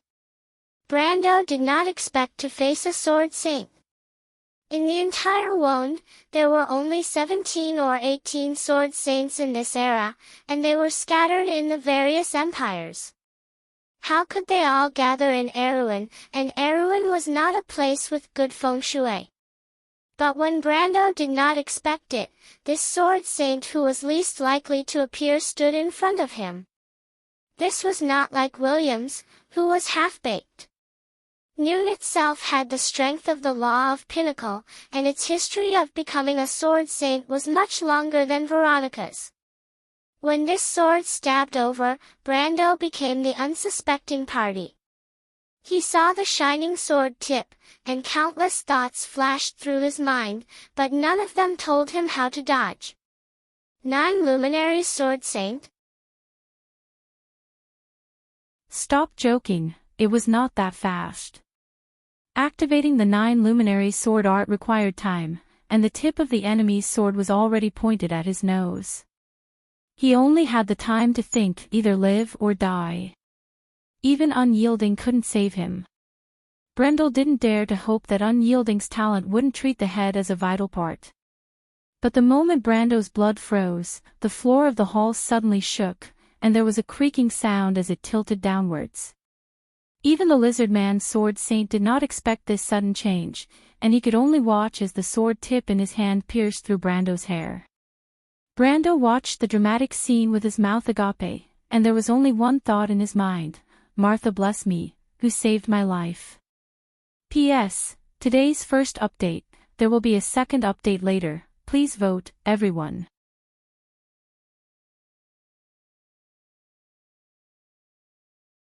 Chapter 8:17. How could I possibly do that? Freya looked into the air in the direction of the voice. She was so shocked that she stood up from the round table. How could I possibly stop a god from waking up? Her mind was in a mess. She didn't know why Milos would choose her. She was just an ordinary person who had nothing to do with the gods. In fact, she thought her ability to accept things was strong enough. Ever since she escaped from Butchie, the series of changes that happened around her had made her dizzy. She finally sorted out a clue and barely adapted to her current identity as a knight. Then suddenly, a god suddenly asked her to help stop its resurrection. What could she do? Pull out the Lionheart's sword and stab the god of giants to death?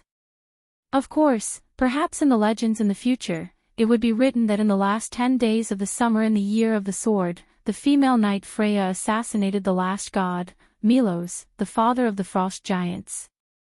After the Azure Night, she truly ended the era of the gods. Then, these records would gradually be sealed in the scrolls and collected in the lowest layers of the wizard's parchment literature. It would not be mentioned again until thousands of years later. Freya suddenly stopped her delusions and shook her head with a red face. What was this? It was impossible. It was obviously a god. How could he be killed by a mortal like her? Drawing the Lionheart sword, stabbing the giant god to death, and then being recorded in history, was a very ridiculous thing. If Brendel was the one writing history, something like this might happen. Anyway, it was just as ridiculous. She patted her face gently and tried to calm herself down, waiting for Milos to speak. Milos seemed to wait for a while before speaking. It's actually very simple. You just have to pull out the Lionheart sword and stab me to death when I wake up. That's all. Freya widened her eyes and half opened her mouth. She even forgot to stop patting her face. It was as if she had been petrified.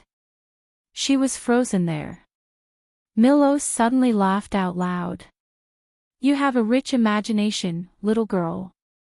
But it's just as you think. Of course, it's not that simple. Freya blinked her eyes, her long eyelashes fluttering slightly. She was stunned for a moment before she realized that the giant's father was teasing her. This made her feel a little bitter. What could she say? That was a god. A god joking with a mortal. Was there such a precedent in history? However, even if it was a god, it was still a weird guy with the same personality as Brando, Freya thought to herself. But after a moment, she suddenly reacted and looked over in a panic. You can see what I'm thinking. After all, I'm still a god. Don't worry, little girl, I won't hold a grudge against you for your little offense just now. The voice laughed. That meant that he had actually heard it, but he didn't care about it. Freya's face turned red. She opened her mouth, but couldn't say anything. Let's get back to the topic, little girl. Actually, this isn't difficult for you. How can that be? I'm just a mortal. You suddenly want me to stop you from waking up. That's impossible. Freya shook her head. She also felt that she couldn't do it. It's because you're a mortal that I chose you, the voice replied. Freya was slightly stunned. She heard the hidden meaning in this sentence. Confused, she asked, why? Because in this era, only mortals have the right to decide their fate. The voice paused. Have you heard the story of the Azure Night? You mean the Azure Night pierced through the sky and caused the stars to fall to the ground, thus bringing about the legend of the mortal era?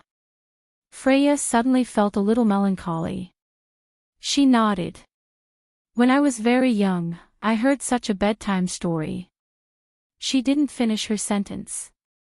At that time, the mountains of Butchie were still green. Once spring came, the mountains would be filled with flowers. The flames of war seemed to be a distant term. Who would have thought that 10 years later, there would be such a day? The owner of the voice seemed to have seen the girl's depressed mood. He gently comforted her. I'm sorry for reminding you of the past. But this story is very important to you and to me. Isn't that a fairy tale? Freya raised her head and asked in a daze. Then do you believe that it has happened before? This was a good question. Freya was stunned for a moment. Did she believe in myths? Regardless of whether it was Erwin or Cruz, there were many myths and legends. The distant ones were like the records in the Pale poem. The recent ones were like the story of King Eric and his knight expanding the territory. There were even folk legends, such as the stories to scare children in the forest, and the black prophecies. But should people believe these stories? Some of these stories were fabricated, while some were true. However, after tens or even hundreds of years of spreading, and more or less exaggerated by art, they had long lost their original features. Perhaps the legend of King Eric was still in front of people's eyes, but the story of the Flame King and the other three sages was only left with the glorious narratives on the murals. As for the earlier legends about the twilight, they were so distant that they seemed like a dream. There were dreams and nightmares in those dreams, but no one could tell which were real and which were fake. Freya was stunned for a moment before she asked, "Those are real, right?" "Some are, but it did happen before. It happened on this land." Freya knew that what Milos was about to say next might be the main point. She quieted down and listened quietly to the father of the frost giants. It was quiet all around. The firewood burned in the fireplace and made a crackling sound. Sometimes she felt that this spacious room might be located in the depths of a mountain. She could even feel the legendary trembling from the depths of the mountains. She didn't know when, but a low, buzzing sound echoed around her. The tea had a lingering fragrance. The tea droplets that flew onto the tablecloth had yet to dissipate. The silver knife and fork reflected the warm glow of the candlelight. The faint flame on the white porcelain tea tray flickered, sometimes bright and sometimes dark. It was related to the War of the Twilight Dragon. The gods had a dispute over the future of the world. Martha, our mother, watched us from the hall as always. It was Babel's tower, which later turned into ruins because of the war. But at least in that era, it was still the center of civilization. On the Golden Temple, there was a beautiful marble floor like floating clouds. The gods were in the middle. I could only stand at the end of the long line. When the dispute was at its most intense, the whole hall echoed with the voices of Alphonse and Crystal. Was it the Dragon of Fury and the Dragon of Knowledge? Yes. Why should we carry out this plan? Alphonse said so bitterly. He was the most irritable of all his mother's children. Although Tiamat was more resolute, she was much calmer than him. The voice slowly narrated, as if narrating a story that he had seen with his own eyes. Crystal did not reply, but Alphonse continued to mock, "The Bronze generation has been lost. In my opinion, it is more in line with the beauty of order to return to the ancient era. We should not listen to those stupid lies at all, let alone give the decision to those useless people. This is the conspiracy of the Twilight, and it can catch us all in one fell swoop." "Shut up, Alphonse." At this time, Crystal finally spoke. She was Alphonse's youngest sister. The relationship between the two was once considered stronger than the immortal peak that could never be broken. But at this moment, there were faint cracks. They are also Mother's children. Do you want to make Mother sad by saying this? Under his sister's aggressive attack, Alphonse also panicked. "I'm sorry, I didn't mean it." However, the wisdom of the crystal was boundless. She continued to speak. "Everything that you have said, the arbiters will naturally judge whether it is right or wrong. Our mission is to protect the operation of order, and not to interfere with it. Here, you can only choose whether it is right or wrong." She continued to speak. After a moment of silence, Alphonse could only reply, "I will never agree." He looked at his sister, and his disappointment was overflowing.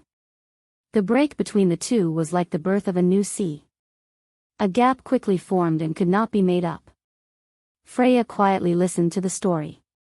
Even if she only listened to Milos's description, she could imagine the fierce dispute in the floating cloud temple. But what she felt was a little inconceivable was why there would be disputes between the gods. Shouldn't they have always been the guardians of the world of order, like generous elders, silently guarding the people of Wonde? Whether it was slander or gratitude from the mortals, the grace always came from the heavens, but there was never any demand. Why? She finally could not help but ask, those useless people, are you talking about us? Milo's voice paused for a moment. Yes, our dispute stems from a choice. A choice. To continue the mistake since the era of the gods, or to give the choice to the mortals, especially in the face of an enemy like the Twilight Dragon. Such a choice, even for the gods, is extremely heavy. But why is there such a choice? Freya asked. Do you know the Bronze Generation? Freya frowned and shook her head. Actually, you have seen them, the voice prompted. The girl was slightly startled, but this time Milos did not let her continue to guess. Instead, he replied directly, the Bronze Generation is rarely mentioned anymore. The Silver Folk and the Gold Folk have destroyed all documents related to it. The few parts that have been preserved are also locked in forbidden places that ordinary people cannot reach. Because it once proved Lady Martha wrong. Although Mother did not care, it did not mean that we children could easily accept it. It was the same for the Bugas. And the Bronze Generation was the monsters scattered across the earth. In the past, on the earth, other than the glorious folk of order, there were the dusk seeds of chaos. Monsters that are between order and chaos do not exist in this world. Freya was completely stunned. She knew about the Gold Folk, the Silver Folk, and the Black Iron Folk. But she had never heard of the original monsters, the Bronze Folk between Silver and Black Iron. But how could this be? She subconsciously rubbed her forehead, feeling a little dizzy. The owner of the voice obviously noticed this too. He asked, do you feel a little incredulous? Freya nodded. Then we'll have to start with the order of the ancient times. Ko Hua's cold voice echoed over the whole. Before the world of Woned was born in the light, the divine folk and Martha first appeared in the chaos, the supreme beings. With the help of Martha, the divine folk weaved this world and created 17,000 gods to manage this world. Then the gods created the Gold Folk from the blood and corpses of the divine folk. This is the origin of the Gold Folk. The Gold Folk were servants, but also warriors. They were staunch guardians of order. Then there was the Silver Folk. The Silver Folk was created because of the contract between Martha and the four elemental sovereigns. With the elements as their bodies, they were created with the blood of the Gold Folk. The Silver Folk were thousands of people. They lived in the kingdom on the earth and were the subjects of order. This was the ancient classical order, and the most glorious era. Babel's tower stood in the center of the world, monitoring the earth. There was a fortress above each of the four realms of the kingdom. Valhalla and Avalon were just two of them. Legend has it that the ground of that era was paved with silver, the sky shone with the light of diamonds, the trees bore golden fruits, and the rivers flowed with rich milk. But such a glorious dynasty still fell in the twilight. In the next two eras, the divine folk rebuilt the world twice, but what was the result? The divine folk died one by one, and all the wisdom of the ancient times was only a few words to this day. The most glorious victory of civilization over the Twilight Dragon came from the last war. Just as she said this word by word, the entire spiral hall was uncontrollably capsizing under the control of some kind of force. The central platform had been completely distorted under the great force, and more than 10 long bridges were twisted into a fried dough twist and pulled into the abyss below. Brando was saved by this sudden change, but he immediately realized that he had just escaped the wolf's den and entered the tiger's mouth. The reason for all of this was because of Ko Hua's previous actions. When everyone's attention was focused on the fierce battle in the middle, Brando and the little female dragon happened to be attacking Erek, causing chaos on this side. The eldest daughter of Ekis took this opportunity to fly towards Greysword Saint Mephistopheles. She only symbolically exchanged blows with Mephistopheles in mid-air before her waist was slashed by the Ash Sword Saint. Just as Mephistopheles was still wondering why this demigod-level existence in the Chaos era was so weak, Kohwa borrowed the strength of the Ash Sword Saint's attack and fell in a certain direction. The direction she fell was the center of the hall, and behind her, other than the throne on the platform, there was only the purple crystal suspended in mid-air. The battle was so intense that both sides did not have the time to see where Kohwa fell, but it was this neglect that gave her the greatest opportunity. The moment she approached the purple crystal, Kohwa turned back in mid-air and grabbed the purple crystal with her claws. If Mephistopheles had noticed Kohwa's subtle movements, he would have been wary of her previous fake miss, because the strength of this grab was so terrifying that it was at least at the peak of the law. Under the claw, the crystal suddenly shattered into pieces. Then in an instant, the scene of Brando dodging the sword of the Lizardman Blade Master happened. The spiral hall shook violently, and then the whole floor spun and sank down. All the long bridges above the abyss were pulled into a long thin belt. Except for a few people who had the ability to fly or magic, most people, including the black-robed knights, lost their footing and fell down at the first moment. At this time, Brando knew that something was wrong. He looked up and could barely see across the hall that Scarlet had stabbed the azure lance in her hand into the wall. Fortunately, she did not fall, but the figures of Lorena and her husband could no longer be seen in the crowd, not to mention the young prince and the eldest prince of the Crew's people. The Shire people were also out of touch. Brando tried to communicate with them telepathically, but only felt a noise coming from below. Something was interfering with the spiritual world of everyone in this hall. And in this place, he could only think of one thing. In just a moment, he saw a huge mouth suddenly emerge from the darkness below. It was something like a giant sandworm, with thousands of teeth in its huge open mouth. Brando knew at a glance what it was, the Frost Devourer. This damn thing was here. It turned out that it did not live in the glacier, but was locked under this hall. He should have thought of it. But he grabbed the edge of the long bridge with one hand, looked up, and looked at Kohwa in the air with some confusion. He somewhat understood what the eldest daughter of Ekis wanted to do. In the game, he had never heard of such a thing. I have personally experienced that war. Kohwa floated in the air and finally finished this last sentence. Her eyes were a little blurred, as if she was reminiscing. P.S. Second update. Today is another 10,000 words a day. Everyone, don't just wait and see, please give it your all. Do you want to continue reading the 10,000 words tomorrow? Hurry up, give me some motivation, roll.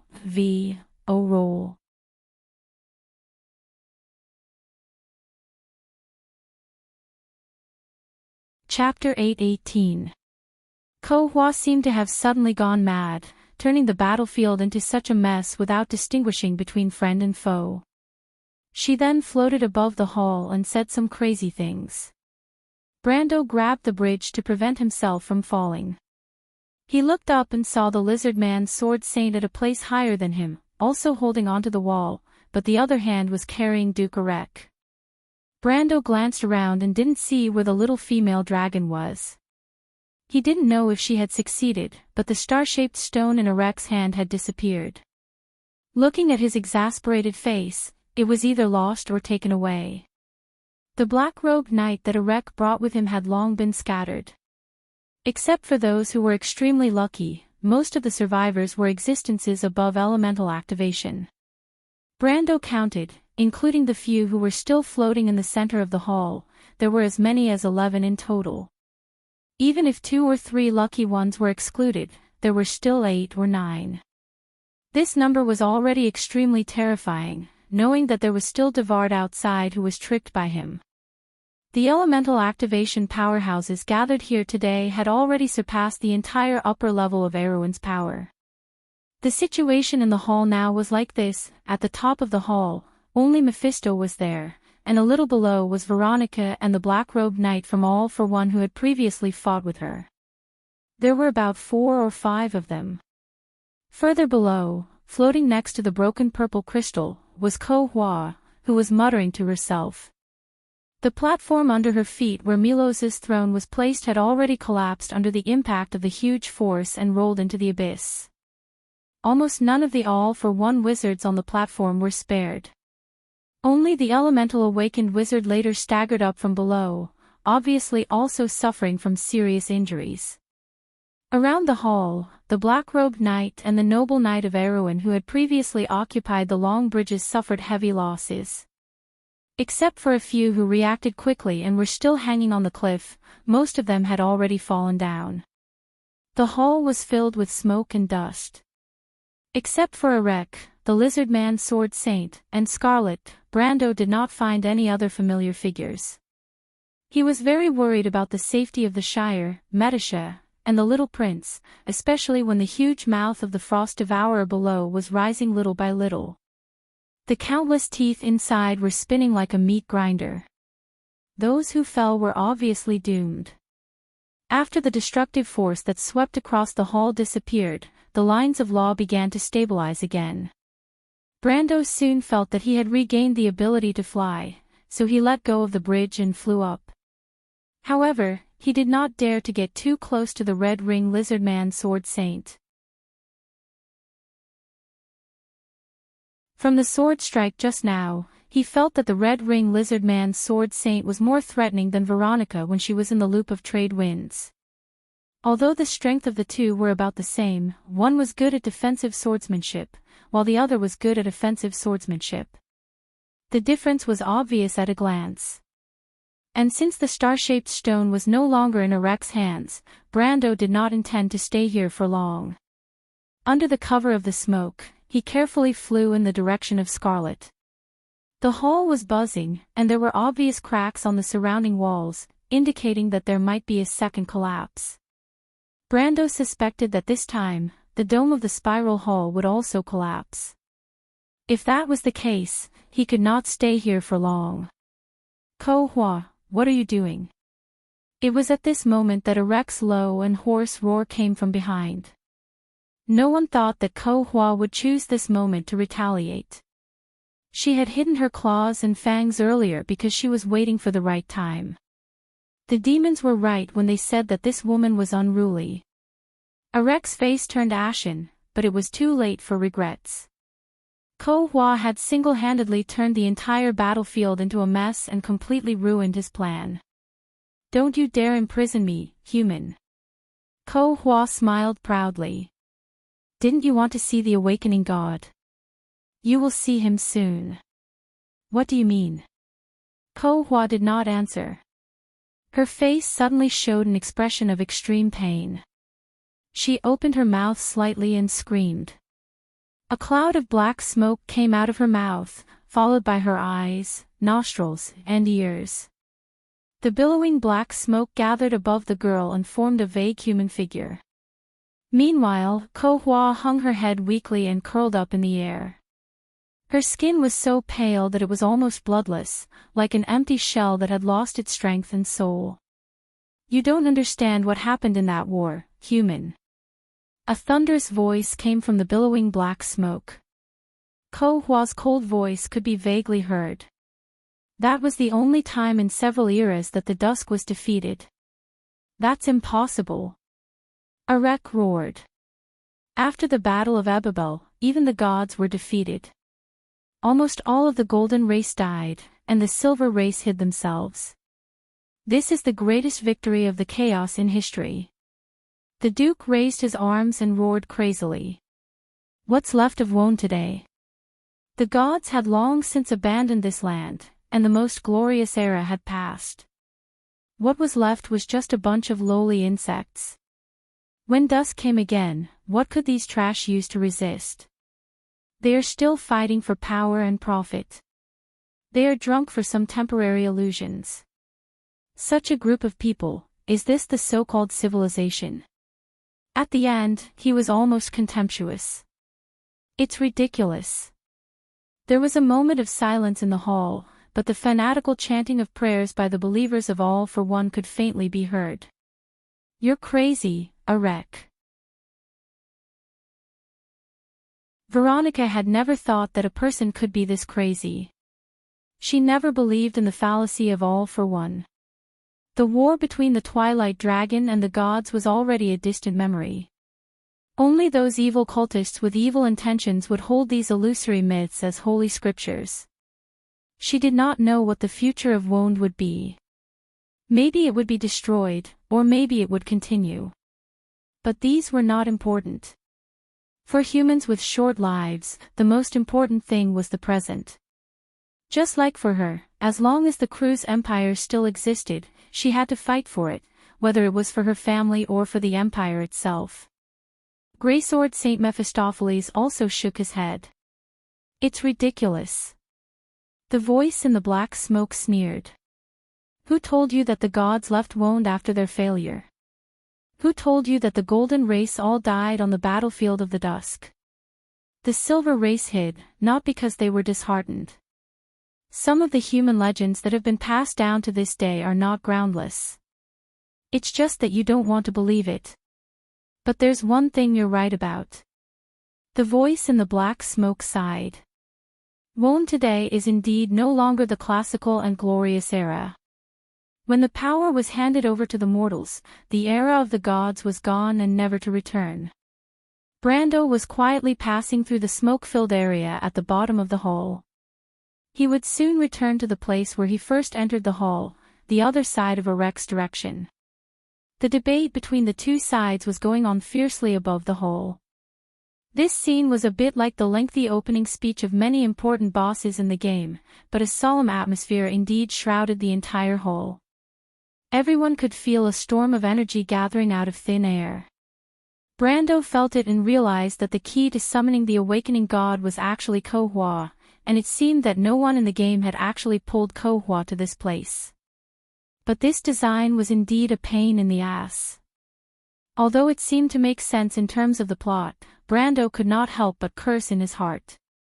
He glanced down and saw that the Frost Devourer had risen another 100 feet. It was almost within reach. This discovery startled him, and he hurriedly flew up a few more times. Kohua, Veronica, and the others were almost above him, but he dared not fly up and let others find out, especially Kohua. Who knew if this demigod-like existence would hold a grudge against him? This is an era where everyone chooses their own destiny. Take care of yourselves. The voice in the black smoke still echoed.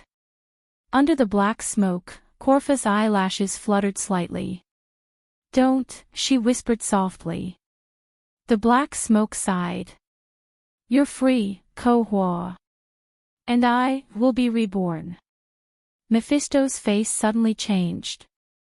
Get out of the way. He shouted. As soon as his voice fell, the black smoke that shrouded Kohua's head suddenly spread out and rose to the dome of the hall. A few black-robed knights who could not dodge in time were sucked in, and before they could let out a scream, they completely disappeared without a trace. Assimilation. Veronica's face also changed. This was the most typical power of chaos. She hurriedly flew up diagonally, but unfortunately, it was still a little too late. Kohua's dark soul rose very quickly and was about to wrap her up, but at this time, the female commander felt someone tugging at her from above, dragging her out of the area where she would surely die. Veronica's face turned pale, and when she looked back, she found that it was Mephisto who pulled her out.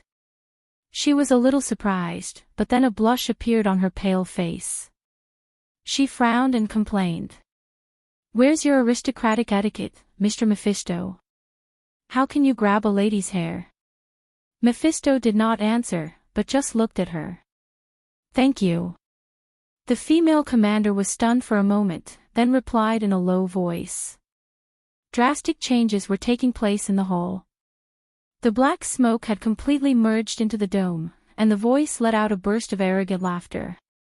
The bell-like laughter lingered in the hall for a long time. But the changes did not stop there. The sound of resonance in the hall was getting louder and louder.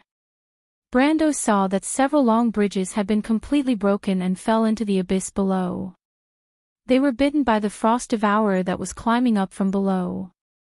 The latter had a good appetite and was not picky at all. Whether it was stone or metal, it was all happily accepted. It was like a gradually approaching black hole. Long cracks crisscrossed the walls of the hall, some of which were already several inches wide. The entire hall was on the verge of collapse. Large chunks of rock fell from above, and in a short while, a skylight was opened in the dome. However, outside the skylight was not a bright sky, but a dark mountain. In fact, the whole mountain was shaking at this moment.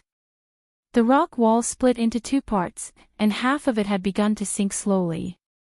F***ck. Brando finally reacted. This was a landslide. Get out of here. He looked around and finally found the exit that he came in from before. With just a glance, the place was already like a sand castle, with mud and sand falling down, and then falling apart into a pile of ruins.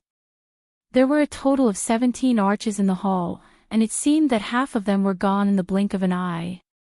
While Brando was stunned, the remaining one-third disappeared.